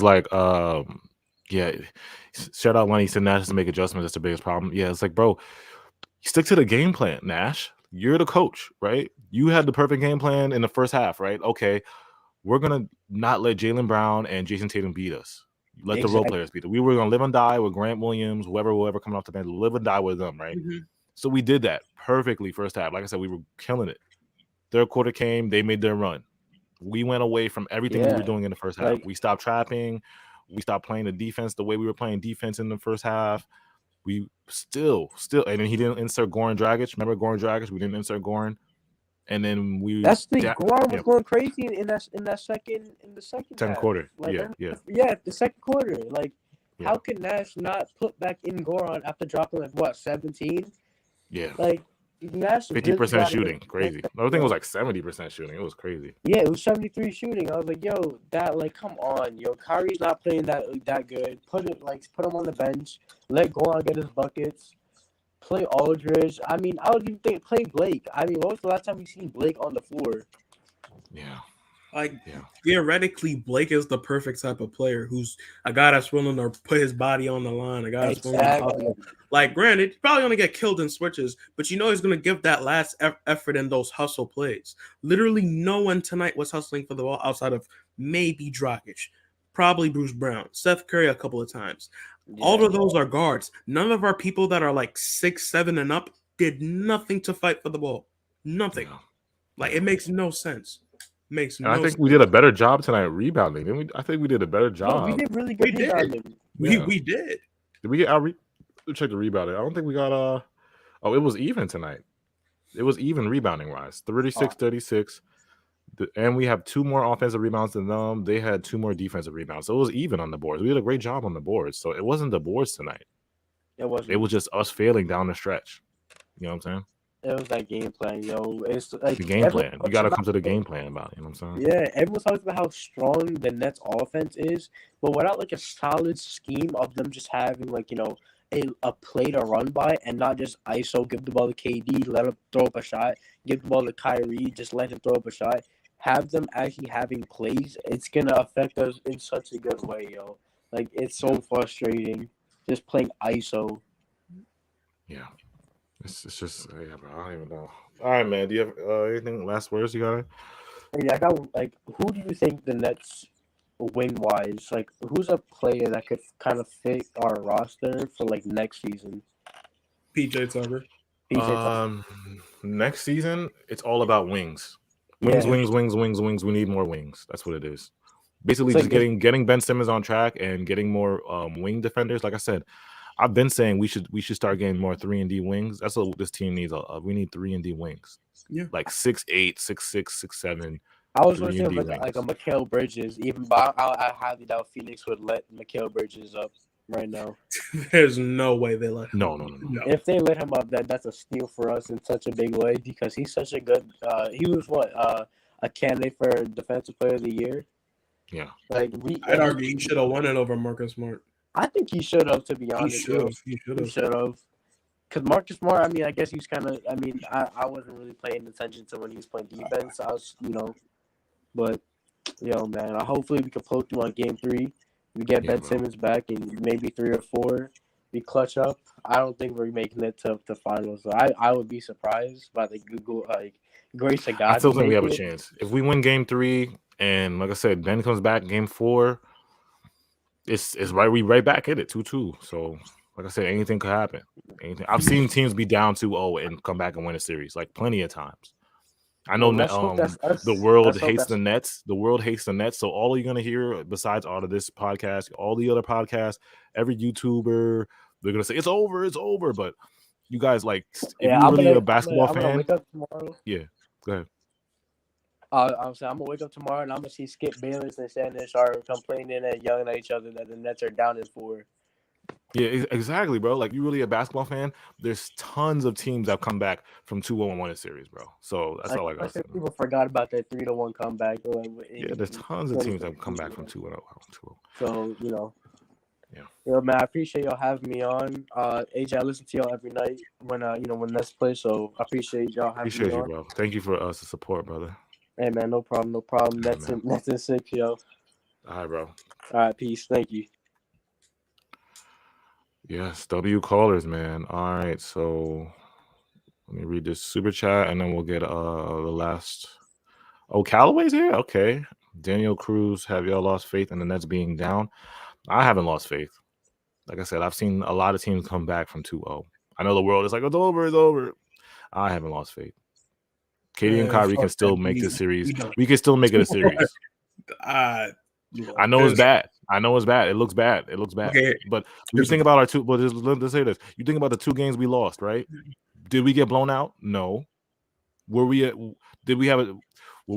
in the fourth quarter? In Game 1, we were ahead. Did we get blown out? We had a 5-point lead going into the fourth quarter. Both games, we had control of both games, and we still lost. Like, we kind of shot ourselves in the foot for both games. It's weird like that, though. You know what I'm saying? But go ahead, Sean. I don't know about y'all, but I'm just assuming the worst at this point. Fuck that. No. It's over. It's over with you, John. Yeah, it's kind of a fucking wrap. Because mind you, now we need the expectation this team can put up a defensive output that can at least match the Celtics. That's not no. Unless Ben Simmons comes back, there's no way that. Rage. I have an easy solution for that. Ready? The defense that we need to play in order to beat the Celtics is play some. Just play some. Shit. It doesn't have to be good. It doesn't even have to be adequate. It just has to be some. We don't play any defense whatsoever. They was getting in the paint at will, getting whatever they wanted. Then you got boys, no names hitting threes. Like, come on. I'm just yelling. And then we get down to the other court and we don't move the ball. Like, if you see what it says Callaway says, move the damn ball. Why? Patty was hitting, and I missed the entire first half. So I missed the entire time that the Nets was playing good. Patty was hitting. Seth was hitting. Everybody was hitting except Katie and Kyrie. Yeah. But Katie and Kyrie would hit if they would move the ball. Yeah. Yeah. The first half, like I said, the first half, it was weird because it's like we both canceled out both stars. Jaylen Brown, JT, bad. Katie and Kyrie. Well, Katie was cooking a little bit, but he still had a couple turnovers. He had 2 turnovers, but he was shooting, like he was getting 2 to the turnovers. line. But it was Bruce Brown and Seth that carried us in that first half, and we were up. What was it? A 10-point lead at halftime. So it's like it was weird.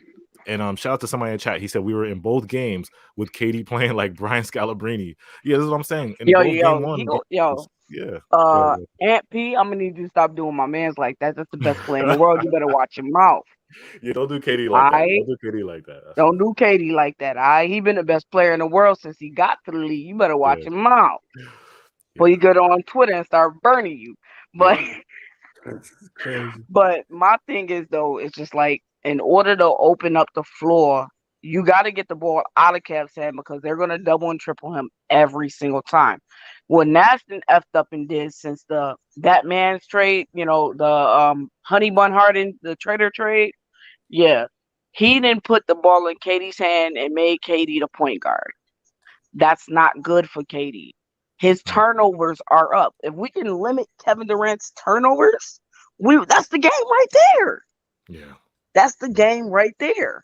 Yeah, the turnovers is where, and then like I said, I've watched KD my whole life. He's a natural off the ball score. Like he's off the ball, bro. Like I'm telling you, coming off post ups, coming off pin downs. You think about the Warriors. The reason why he was so successful on the Warriors because he was off the ball. He was off the ball. You know what I'm saying? He's more of a natural off the ball. He can go on the. He can do that point guard stuff. He can boogie on you. But today's this is the worst I've ever seen KD play. Today's the first time I ever seen KD quit on the floor. I don't know if y'all noticed that. But when he got stripped, normally KD running back to go get that ball before it goes out of bounds. But he got stripped, and he just watched it go out of bounds. He knew this game was over. My heart is saying, y'all know how I go. Nets in 7, but my eyes right now is telling me Celtics in 6. Yeah, that's a problem. It's weird because I've been feeling the same way, bro. My heart is like Nets in 6, but it's Nets in 7, but it's like Celtics in 6 right now, and it don't look good. It's looking. It don't look good. Everybody's talking about Ben Simmons. I don't know why y'all talking about Ben Simmons. We're not gonna make it that far. I'm saying, the only way we have a say in winning this is if Ben Simmons comes back and he actually gives way more than what we expect. That's the only way. And we don't know if he'll do that. We can't expect Ben Simmons to give us anything. Because if he comes back, he's only going to give us 15 minutes. Really. You're throwing defense and rebounding. You throwing him into a fire. Fact. The flame, bro. You throwing him right in the flames. He ain't played basketball in almost a year. You throwing him into the toughest defense. Even in the role that he fits in and he plays in, I don't think it's going to be, the whole point of putting him in this fire thing is supposed to be a pressure cooker for the Bucks, right? Yeah. But the problem is we getting our asses waxed. The last game that we played, game 1, I kind of knew, I caught it, we was going to lose that game. And actually, it turned out better than I thought it was. I thought we were going to lose until Kyrie went God mode. And then Kyrie hit the dagger. And then we just gave it. We fell apart in the last. That game seconds. Pissed me off. I wanted to hop on in too, but I was mad because what happened was Kyrie dribbled himself into that problem. He did. He could have been hit KD way earlier. KD could have hit a set shot over JT.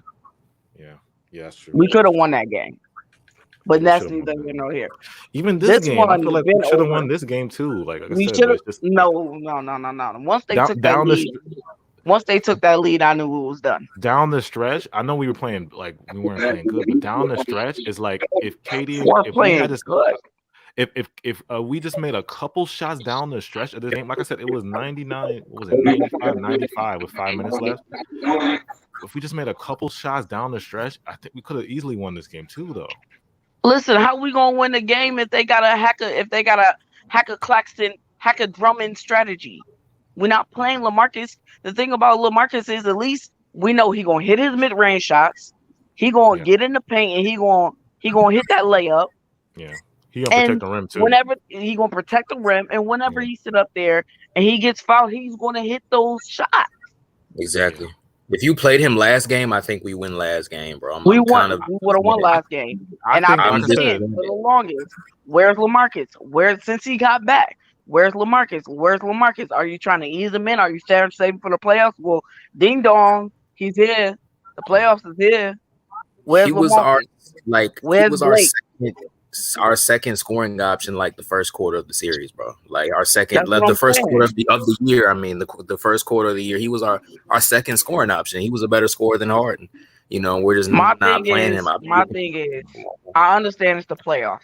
You shorten your rotation, but that's the best part about our team is that we do actually run so deep that in the playoffs you can elongate your rotation. We are almost, for the first time in 2 years, almost completely healthy with Ben coming back. Then we will be completely healthy. Every last one of our players is healthy, including Seth Curry with his bum ass ankles. He looked good tonight. That looked good tonight, though. He was amazing, and that's honestly, tell the truth, that's my favorite part of the trade was Seth Curry. Y'all know I was notorious for not even wanting Ben Simmons. But when I heard we got a Curry, I was like, "Yep, I'm good. We got a Curry. We got a motherfucking Curry." Yo, but going back to LaMarcus, right? And I said this game one. I'm like, bro, if Drummond's not gonna rebound for us, he's got to get benched. Get him out of here. 4 rebounds, and 2. What was it? 8 rebounds in 2 games. You got to get benched. LaMarcus can add why you want to start Drummond because we're thin. Yeah, but he's getting cooked. And then he's not rebounding. Yeah, that's the thing. And even today, like the man couldn't hit a layup. No. Yeah. And with Claxton, at least Claxton's gonna guard 1 through 5. At least Claxton's gonna give you your defense. LaMarcus will give you spacing too. LaMarcus will give you spacing. He'll give you shooting in that mid range, and he'll give you you can run the offense through him in the post. And then my thing is, okay, LaMarcus. You did good. You got yourself a little steal, got out in a little break or whatever, and then you gonna give it up with an offensive foul. Yeah. And I feel some type of way because they slight my man Kev too with all these ticky-tack fouls they calling on him, and they're not giving it back the other way. But it's Kevin Durant. It's always been like that. It's like that last year when we played the Bucks. It's gonna be like that this year. Yeah, they beat them up about the NBA, bro. Because this shit with the refs, it gotta stop. This inconsistent shit with the refs. I saw the softest flagrant on Seth Curry in the first quarter I could have ever seen in my life. It be the softest stuff, bro. They and then it's like beat down Katie. They call touchy ticky fouls, right? But when KD's getting pushed off his spots and getting pushed off when he's making screens, they don't call that though. But you'll call those ticky fouls, but you don't call the little stuff like when KD's being pushed. They literally flung Kyrie to the floor, no whistle. Yeah, you see Kyrie flying on the floor, hard body, face first, no whistle. Yeah, but let Drum slide his little puppy just a little tad bit, because Kyrie wanted to go early, which was stupid. Wait, patience. The shot clock just started. Like, what are you doing? But then they want to call a moving screen now. What about all those travels? Y'all don't want to call that either? Shit is just inconsistent shit, bro. Like I can't even let me read the super chat. No Strays Entertainment says Ben Simmons and Clax getting hacked from the jump. Yeah, I mean, like I said, if you gotta adjust, like I said, this hack or whatever, it really comes down to coaching. Like I said, it comes down to coaching. If you see they're going to hack Simmons or hack Claxton, you put in Marcus. It's just that simple. You put in a guy that can shoot. My thing is, when we got bounced last year, Nash should have been out there. When D'Antoni left, Nash should have left. We We should have I don't kept care. I Udoka. don't care what nobody say. We had it. Why did we let him go again? He, like I said, he was getting calls, and Steve Nash, guess his job was certified. So No. Okay. This is one thing I will blame KD for. That bum ass coach that we got. Because he has no coaching experience on any level whatsoever. How did he get? I agree with Kyrie on that. We don't have a coach. Facts. How did he get that job? He foreseen it. He foreseen it in the future. He seen it. Yo, retarded. He foreseen it. He foreseen it. Yeah. I mean, like, okay, so with this being said, it's just like Kenny Atkinson. We should have stayed with Kenny Atkinson. We should have never traded for Harden. We already know that. Because Jared Allen would be a huge help. Karras would be a huge help. Our whole squad that we had then, we would have won the championship last year had we not did anything. And then now I'm just over here just sitting there mad because, like, yo, now we're about to get bounced in the first round. Yeah. I don't listen. I will come on and publicly apologize if I'm wrong, but it don't look like that. It look like we're about to get bounced in the first round. And all you about to hear is all the talking heads talk bull crap. Talk about somehow Giannis is better than KD after one championship. Like, I didn't want to get that far, man. I know it's a reality, but I just you in the same type of time in that Saints on too. Saints on that time. He was like, it was over. Because like me and Saint, we about used to it about now. Y'all my realists, because I'm the positive guy. Y'all my realists. Listen, no matter what it is, even if we get bounced in the first round, it's still gonna be Nets in 6. Like, yeah. But you gotta look at it like this. It's one thing to say it's a series still. We can come back 2-0. After looking at those two games, what the fuck are we gonna do at home that's gonna be different? What? Like what? Ben Simmons don't get me wrong. Well, Nash got to change first. He's got to change. Fire Steve Nash in the middle of the playoffs. Fire Steve Nash in the middle of the playoffs. I'm gonna fire Steve Nash in the middle of the joint and fire who I forgot the Van Gundy in the middle of the playoffs and go pick up hire Jeff Van Gundy. Hire Jeff Van Gundy in the middle of the playoffs. Get rid of both of them. Nah, here's what you do, right? Throw Udoka the coach, right? Be like, hey, bro, look, we sorry we dropped you. Throw him the bag. Try to get him to come back over here. Yo, that's gonna have to wait because right now he's scraping it. What makes you think he's coming? That's gonna have to wait.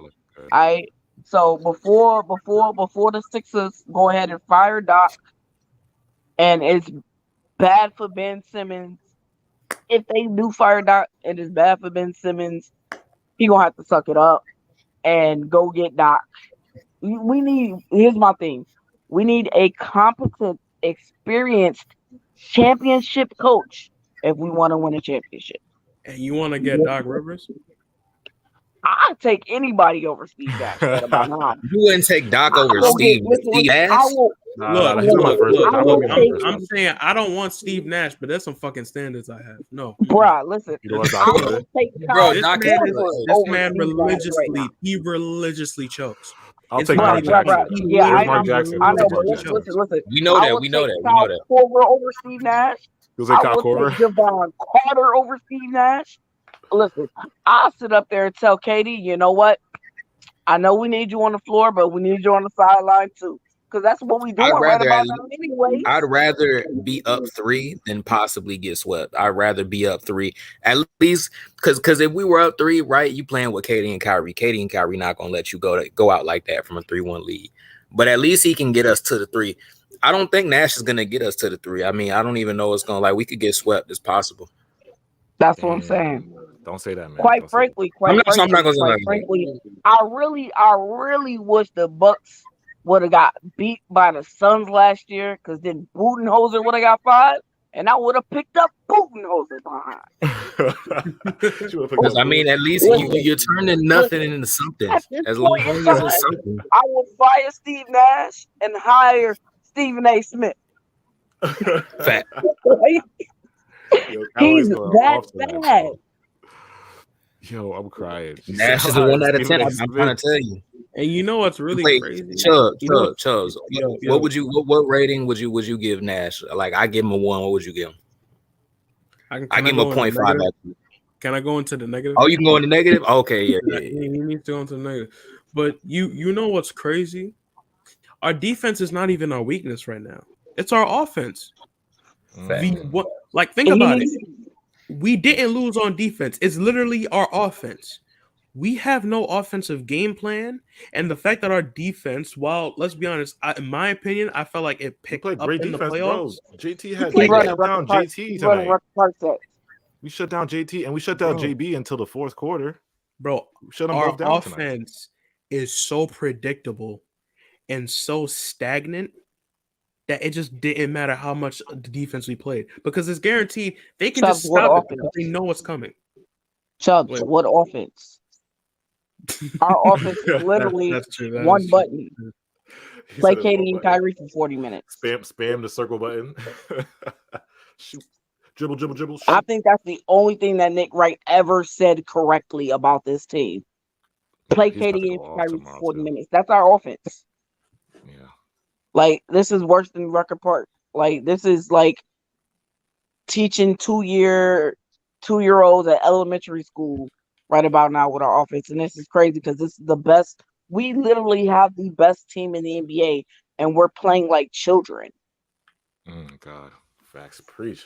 She's preaching right now, y'all. She's preaching. I am so aggravated. Like, Callaway, Pete, listen. This is like the 11-game lose streak all over again for me. Like, I went. If y'all didn't notice, I went completely dark during the 11-game lose streak. Like, I didn't get on, and even if I was, I didn't say nothing because I was just so aggravated. It's like we just kept losing. And that was happening in the playoffs, and this doesn't happen to Kevin Durant and Kyrie Irving. Like, you know what I mean? This doesn't happen to this current. I waited so long for the championship, and it's just like we got it, and then it just keeps snatching away from us. Now you can't blame the Basquiat jerseys for this one. You can't blame the throwback. We didn't even wear the city editions. We haven't worn the city editions. You can't blame the city editions. You can't blame the city editions. You can't blame it. Yeah. Okay. Quite frankly, I love the city editions. They fire. It brings me back to my New Jersey net days. Okay, of when I first fell in love with the Nets and called my father a traitor for being a Knicks fan. But call your father being a traitor. Shout out Jorge. Thank you for the super chat, Jorge. Yeah, because my dad's from Jersey, and that's how that went. I look at daddy's eyes. Callaway bodied. You know my daddy. Every time Callaway come up here, she body this shit because Callaway. Bro, because it's like, she knows ball, y'all. She believes ball. She knows ball. I'm over here looking at this like, okay, Kyrie, listen, you are what in the fourth quarter? No, Katie is 0 for 10 in the fourth quarter. Why are you still trying to shoot the ball? Kyrie is what 7 for 10 in this game. Well, no, 7 for 13 or something like that. 4 for 13. What was it? 4 for 13? Yeah. Why are you still trying to press and shoot the ball? Katie, you are 7 feet tall, and you are a sniper who can hit anything on anything on the floor over everybody. Why are you rushing your shot? I've seen you hit that shot over 2 dudes before. Why are you rushing your shot? 3 dudes. Why are you rushing your shot? And it's getting to the point where now it's wide open and you can't hit anything because they're bodying you up worse than PJ did last year. Damn. But meanwhile, you got Seth over here open. You got Patty over there open. You have Claxton roam in the paint. Why is there 7 Celtics in the paint and just Claxton sitting there for the offensive rebound? Why? No adjustment. They're just the coaches are just there for show at this point. Like it's not even funny. And there's no way you're telling me right now Blake Griffin or LaMarcus Aldridge is going to be a worse free throw shooter than both Drummond and Claxton right now. There's no way you're telling me they're going to be worse. No way. And my thing is, right, so they're disrespecting Bruce Brown. First of all, Bruce Brown is a clown for the simple fact that he opened his mouth and now this man looks stupid, real dumb. And the reason why he KD was responded. so He mad responded is because he tonight. gave up the game plan, and now the Celtics already knew going in what was going down. That's why Horford going off, because Bruce Brown gave up the game plan before the series even started. You wasn't supposed to do that. That's why KD was like, "Yo, he ain't had to say that shit. Just sit there, just tip the ball, and let's ball." He Bruce, you cursed us, baby, Bruce, bro. Bruce, you cursed us, bro. You lame, bro. Yeah, game 1, they turned him into a baby. I'm not gonna. He was an offspring. He was an offspring. He was a kid, a little child. Cradle mode, but I put you on my shoulder. I burp you. You a child. You a baby. But you did this game. My thing is though, right?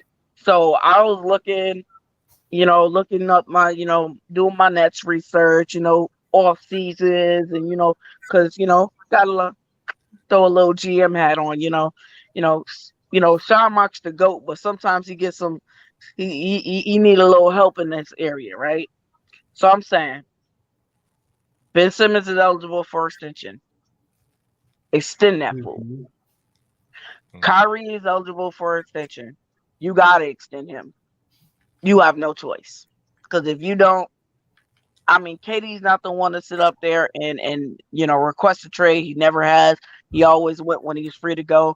But when he's free to go, you best believe he's gonna be gone. Why? Y'all got rid of Kyrie. Don't do that. That will be stupid. And then you'll have to deal with Kyrie later on somewhere else. That's bad. That's bad. Yeah. Okay. And then you have Clax, who can be brought back. Drummond, we saved a lot of money with that Harden thing. Drummond, he could take an MLE. No. At first, I'm like, yeah, re-sign Drummond. Let Clax go. Trade Joe Harris. Re-sign. No. Let him go. Let Drummond leave. Yeah. Because he's not doing anything in the playoffs. He's a sell. A lot of people were saying that. People were saying Clax is the more valuable than Drummond. And I agree. I'm taking Clax. Not only that.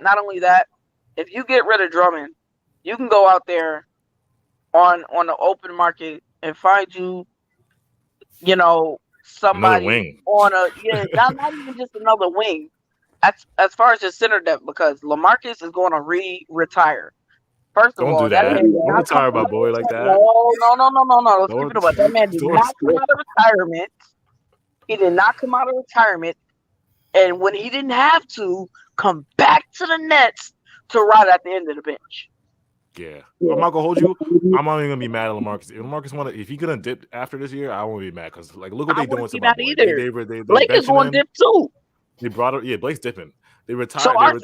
He retired, came back, and they're like, "You're riding the bench. We brought you back to ride the bench." Like that's dirty. They did him dirty.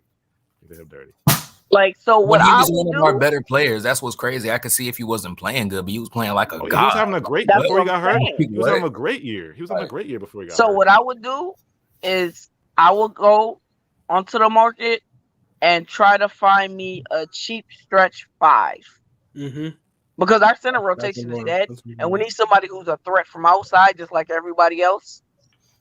That we can switch Ben Simmons and him back and forth. How would you feel about like getting like maybe me, like something like that? Getting who? Are you over 6'7" and up? Or yeah. How tall are you? Nah, bro.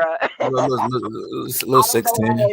Comfortable, I would be grabbing some dude off the street. But I'm like that. Be Julian, but I'm like that. Nah. You know what? but you know what? You do know basketball, so you want to coach your job? AJ, tell her by the time I blocked your shot. Tell her. Nah, that never happened. What you mean it never happened? We played 1-on-1, AJ. Yo, Callaway, this is from ball players' perspective. Me and Callaway know what's up. Like, you know what I'm saying? We've been on the court. Like I said, Julia, I ain't gonna disrespect you. You do know your basketball. You want to coach a job? Facts. Yeah, hell yeah, put me out there. You want to go sit down? I'll put together a better game plan. Let me answer this question. Then we'll wrap this up. Let me answer this. Brendan, he said, AJ, this is a true question. I know you see this. Can you truthfully tell me when can we win a chip in the next 5 years? Of course, the next 5 years, bro. If you got KD, you got a chance. First of all, KD, Kyrie, Ben, bro, we're winning a chip next year. It's a whole dub.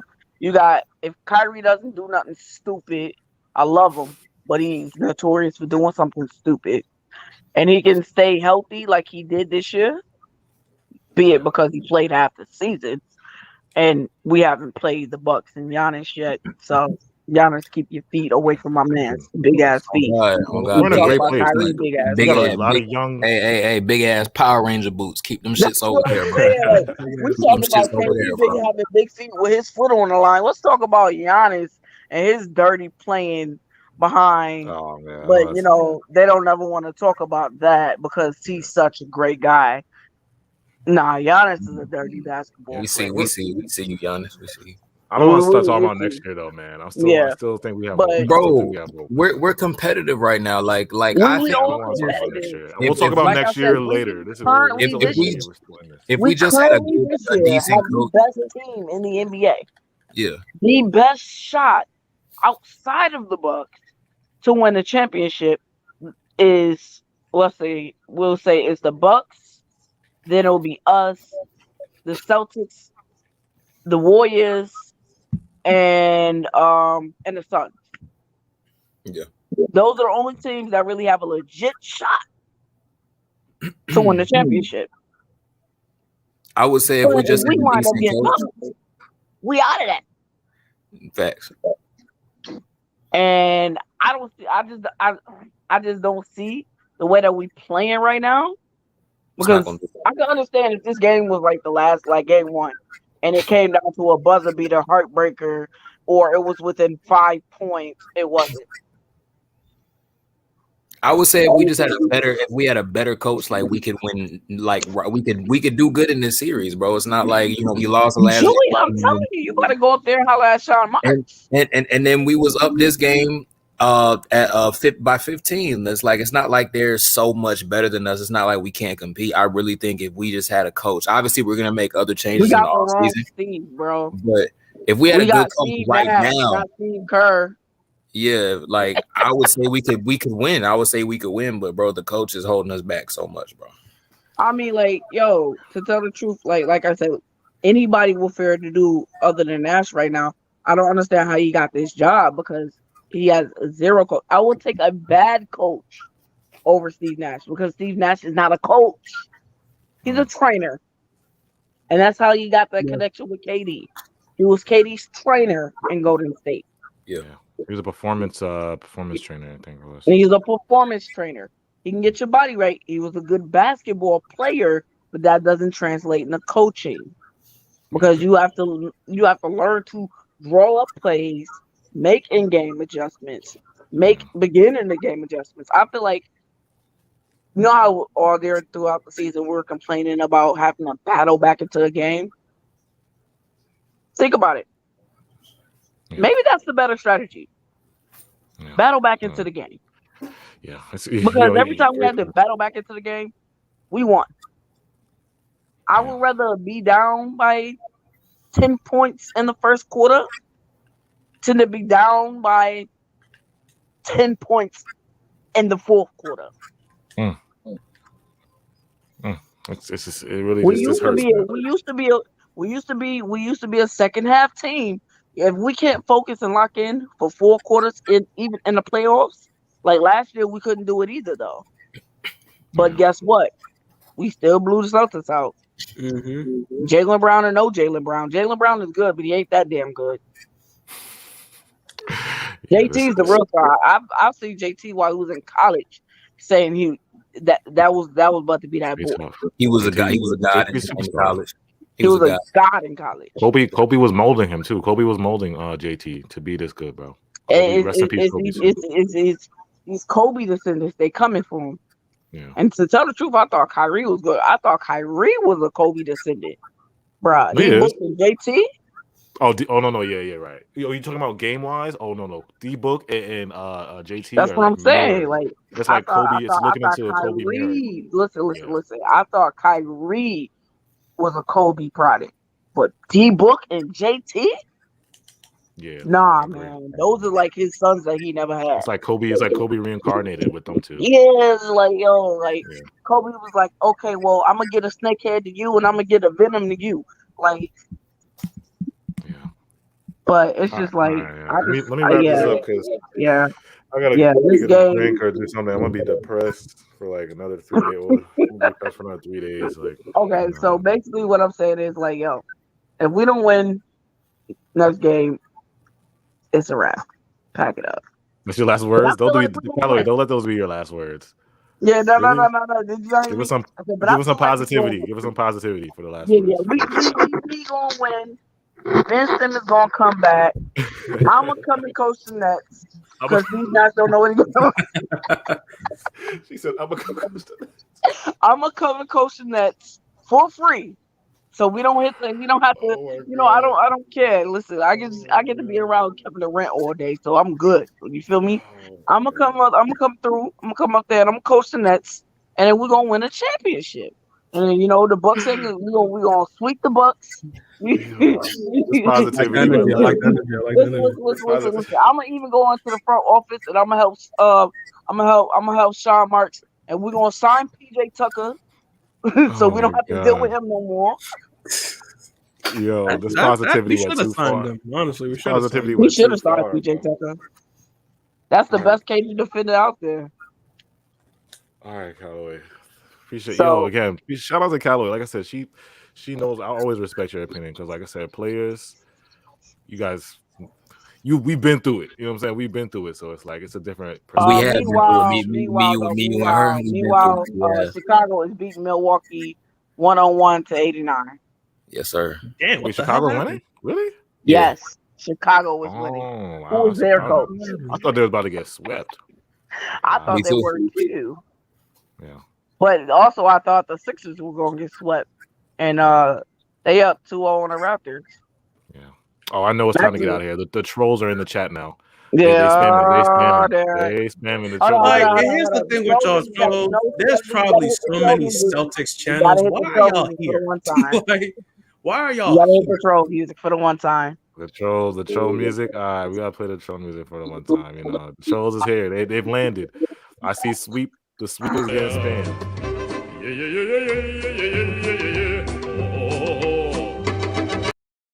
Yeah, man. That's my joke. All right, Kyle. All right, man. Yo, be easy, y'all. I gotta get ready to take my behind to go to work and try not to cry over this game. So appreciate you for coming up for real though. Of course. Yeah. I'll be up. Yeah, you're always welcome back though. You're always welcome back. Of course. Now I'm on Twitter. I never do Twitter. You on Twitter? So, hey. Yeah. Oh, did we lose her? Did we lose her? I thought I liked that. I thought I liked that. You thought I lost that. I think that's all good. Callaway. Again, shout out to Callaway, man. She is she knows ball. She knows ball. Like I said, she used to play and she's been in for a minute. She's been a Nets fan for a long time, and she's great. You guys got last words? Bro. I gotta smoke something, drink something. I don't know, bro. Smoke something, drink something. I don't know. I gotta get over it because I still feel pain. I still feel pain in my heart. I feel the pain. I want to make this pain go away. Make this pain go away from me. Bro, thank God it's spring break for me because I don't know how the fuck I'm supposed to get up. I have no happy words like, yo, we fucking suck. There's nothing. No. Ben Simmons is probably coming back Saturday. Is what it is. I don't even think that's what Brian Lewis just tweeted out. He's they're thinking game 4, so it's still he's coming game 3. He is coming. You think so? Everybody's saying game 4, so I don't know. But who knows? If he comes game 3, who knows? If you have any form of actually saving this season, you play Ben Simmons, you bench Drummond, and insert Aldridge or Blake. Facts. and you start Dragic at the point, or give him way more burn at the point when Ben is off. Yeah. You have to. That's the adjustments I want to see Saturday. If we don't do any of that, we run the same starters, we're done. The series is over. It's over. There's such a short leash to tell if we're gonna be in this series or not. Yeah. If we see the same lineup, same rotation, no adjustments again. Oh god. And if it's the same thing, just inserting Ben Simmons, series is over. Because now we need KD and Kyrie to go God mode, and with the way Celtics is playing, that's not happening. That's not happening. They're not gonna let that happen. Steve Nash needs to put at least 3 of his brain cells together to figure it out. Let's be honest, it's not that hard. It's not that hard. How many you got? It's really not that what he probably has 10, but use 3. Probably let me read these comments. Scattered out. Shout out Nicholas. Yeah, thank you guys. We almost at 10K. Make sure you guys hit that like button again. I know this was a long stream, but again, the more you guys hit the like, the more people will see this, and then it will start growing. Joanne said, "Smoke a blunt, I feel better." Donna said, "I'm going to smoke." Yeah, man. Like I said, I need something to take away this pain, man. This pain hurts. This pain hurts, man. This pain hurts, bro. Brendan said, "How do I cope with bad losses?"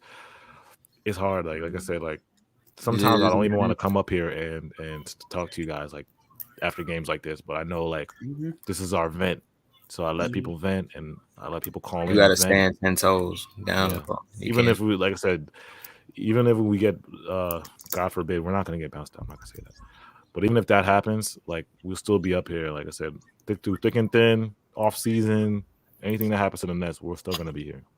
You know what I'm saying? We're still gonna be here. No, it's all there. Yeah. Go ahead, Drew. I said before game one started, we all have a group chat, and I said I was scared because I only watched in the last 30 games the Celtics played. I only watched 2. I watched them play the Bucks, and I kind of understood how good they were. But I was leading up to the series, I was kind of like studying them and looking at I told the boys that I was scared, because I know how good they are now. We can do this. This is doable, right? We can do this. And like I said, it's competitive. If we just make simple changes and we do, like what Chubb said, right? We could win, bro. We can win the series. It's gonna be hard, right? Because now we're in a pretty big hole, and we're in a situation where we can't really make any more mistakes. Like we don't have any more, like there's no. It's just we have to win, right? So I hope we can do it. I think we could do it. But if leading up into the next game, Nash reveals the lineups and like it's the same lineup, but like he said with just Ben, because just Ben inserted into the lineup to me is really not gonna do that much. It's not gonna be that much different to me. Like you got to do a little. They're still gonna trap and double. It'll make it exactly. And the thing about Bruce, because he'll be inserted over Bruce, is that, like Ben is not really like an aggressive scorer. Yeah. So even with him being double, he's not as good a shooter as Bruce Brown. And Bruce will at least give you 21. He'll still give you points, right? And score for you. Ben, I don't think is going to do that because he's never been that type of player. Bruce was going off tonight, bro. That's what I'm saying. He had the 15 point, he had the 9-0 run. He's aggressive, and I don't. Threes too. Bruce was hitting threes tonight. Exactly. I don't hold that against Ben because I think different players see the court in a different way, but he's not like a scorer. It's not how he operates. So you got to do a lot of things differently, bro. And I'm hurt, bro. Like, cause I'm hurt. Like this sucks, bro. Like I don't understand, bro. There's so much, and like I said earlier, Chubbs, you wasn't here when I said this. Even if we did get past this team, bro, there's another team. There's another team that's gonna do the same thing, bro. That's gonna do the same thing. And it's cranked up to 10 with that. Exactly. Like people think we beat the Celtics, cool. The Bucks do the same shit, but it's cranked up to like 100. Look, you know what it is? They're not gonna, because they're gonna watch this, and they played us like this the last time we played. Like that's how they played. And to me, that was them kind of finding a rhythm, right? And they're like, okay, like I think they found out how to what you need to do, and they're definitely win, lose, or draw in this series. They're definitely going to how they played against us last time we played the Bucks, this series is gonna solidify that game plan whether we win, lose, or win or lose it. They're gonna play the same exact way. We're gonna have to deal with this. Probably worse, right? Because you have Giannis, you have Drew. Probably gonna be worse. So Steve is gonna have to tighten that shit up. Katie and Kyrie gotta hit their shots. Obviously, they got good looks, but at the same time, Steve, you gotta come on, bro. It's so you just be fucking up. But hopefully we win, bro. I really hope and pray that we win the next game. That's why I was really like, it still stings, bro, that we lost that first game. It is what it is. Fuck it. But hopefully, we can win the next game. I don't know, bro. I'm scared. I'm gonna keep it a buck. I'm scared. I don't know. I don't know what's gonna happen, bro. I don't know what's gonna be like next game, bro. Y'all not scared? I feel like I have confidence. I feel like a bitch. I'm scared as fuck. I'm gonna tell you why I have confidence, because we were both in, like I said, we have control of both games. Game 1 and game 2. We didn't get punched, we didn't get blown out. It was just us making stupid mistakes in the fourth quarter down the stretch, us not having an offensive game plan down the stretch. Facts. It's fixable. It's fixable. You know what I'm saying? It's fixable. It's not like we can't, you know what I'm saying? It's just fixable stuff. All these things are fixable. Yeah, it's fixable stuff. It's not like, oh, they're just a better team. It's not like, I mean, they do have a great team, and like I said, they have a great coach. But we still have Katie and Kyrie, and I still have hope, and I still believe in them. I'm saying I still believe in them. Me too. Facts. And like I said, the Boston, shout out to somebody in the chat. Boston did what they were supposed to do. They protected home court. Now we got to do the same. We got to protect home court like our life depends on it. That's what we got to do. We got to do that, yo. Once we protect home court, then it's all fair and game. 2-2, and then it's a series. You know what I'm saying? I know what they say in basketball. It's not a series until somebody beats you in the other court, on your home court. That's what they say. It's not a series until that happens. So somebody talking about I'm keeping it a buck like Antetokounmpo. You know what? I like that. That was fire. Nicholas with the bars. Nicholas with the big W. Yeah, y'all, we gonna be back here, right? Y'all send out y'all energy.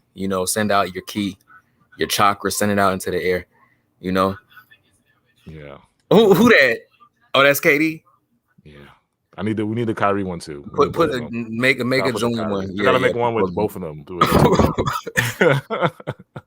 No, this shit look great. This shit look fire, bro. Nah, I saw this one. I saw the same thing, but they had Blake's face.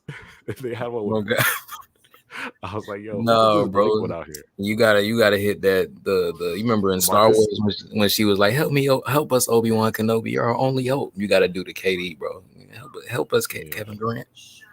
Yeah. Y'all, Katie and Kyrie, y'all stop playing, bro. Come back next time. We don't need 30 out of y'all. We just need an efficient 27-28. That's all we need. Like I said, 25 each efficient. You know what I'm saying? And everybody like else 50%, and we'll be all right. Players. Yeah, exactly. Our role players have to play well too, obviously. But, and I feel like our role players play. They play God. Some of them play godly tonight. They play good. Hold on, look at the box score one more time. Okay, so Bruce Brown 23. Big Bruce. Andre is bad. Yeah. Nick was 3, and then Kessler Edwards didn't play, and everybody else. Goran Dragic 18. Big drag. And Patty Mills was 1 for 3, 5 points. Tough. Yeah, it's like that's not that, man. We can do it, but one more role player to step up. So that could be LaMarcus, that could be Blake, it could be Patty Mills. I don't know. It has to be one more role player to step up. We got the utility, bro. We have and that role player to me should be LaMarcus. Yeah. Bro, why you coming at me like that? You talking about, he said, Julie, you don't got no girlfriend. Go release my what? What do you mean go release? What are you talking about? So release your tension. Oh. You guys release your tension, I guess. Oh, I see. Somebody said I need to keep it real like Julian. I am keeping it real. I still believe in Katie and Kyrie. You got to believe in Katie and Kyrie. Those are people are saying I'm not keeping it real because I have like you got to have faith, bro. Why are we here if we don't have faith? Like, because people are saying like, how's the series over? Like, go. You know what? You guys do your Googles. Go on Google right now and say how many teams, NBA teams, have won a series going down 2-0. Giannis came back from 2-0 against us and in the finals. I think Chris Paul did it a couple times too. Didn't Phoenix do it to LA, to the Lakers? last year? Phoenix did it to no. They were Lakers up 2-0? Lakers were up 2-1, but the Suns were up 2-0 on Giannis. They were up 2-0. And we were saying, I was like, oh, it's over with. Bro. I was saying it was over with. So, you know. Yeah, bro. I feel like there's been a couple teams. Go on Google and you guys look that up. So tell us, how am I not keeping it real? There's teams that have come back and won a series from 2-0, and I'm not keeping it real because I said we can still do. We do have one of the guys that came back from a 3-1 lead, and we also have another one of those guys who single-handedly took on the Bucks for 3 games and almost took us to the next round just by himself, just by himself. And that person's name is Kevin, and the other one's name is Kyrie Andrew Irving, the first. Yeah, what I'm saying, like, y'all telling me I'm bugging this. We're down 2-0. Like, y'all can tell me I'm bugging if we're down 3-0. We're done. No, I'm sorry. I'm done. I can't be optimistic. If we let Peyton Pritchard cook us, bro, he's secretly a god. Chill out. Somebody say he's like that. Somebody say he's like that in the comments. He's probably like that. Chill out. He's probably like that. I love the optimism. I love it. But let's look. Peyton Pritchard. How you know he don't practice that shot? Bro, Kyrie had 10 points tonight. Bro. You think Kyrie's going to have 10? Out of everybody on the court. Right. You let Peyton Pritchard do that to you. I promise you, Kyrie. Not a guy, bro. Why are you doing that? I promise you, Kyrie's not going to have 10 points in game 3. Marcus Smart, Jason Tatum. You let him. It was 6 points, bro. Chill out, bro. It was only like 6-8 points, bro. Listen. He probably practiced that shot. That 6 points killed it. No, that's he's not gonna have 10 points. He did his thing, but he's not gonna do it. I don't think I don't know. He's not gonna have 10 points.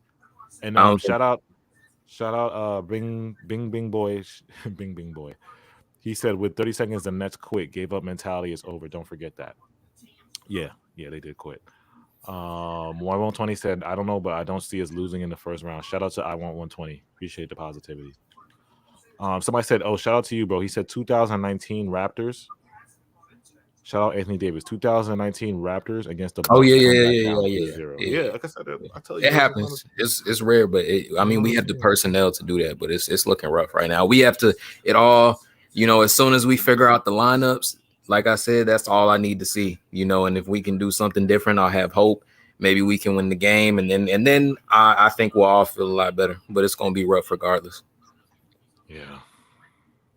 Like, because think about it from the player's perspective, bro. It's like, think about it from KD and Kyrie perspective. It's like, you almost won. You went through all that physicality, all that defense, and you didn't win. Like that has to take a mental toll. But they obviously they come in strong. Like this game, I feel like both of them came in strong. So I don't think nobody's really gonna shake them mentally like that.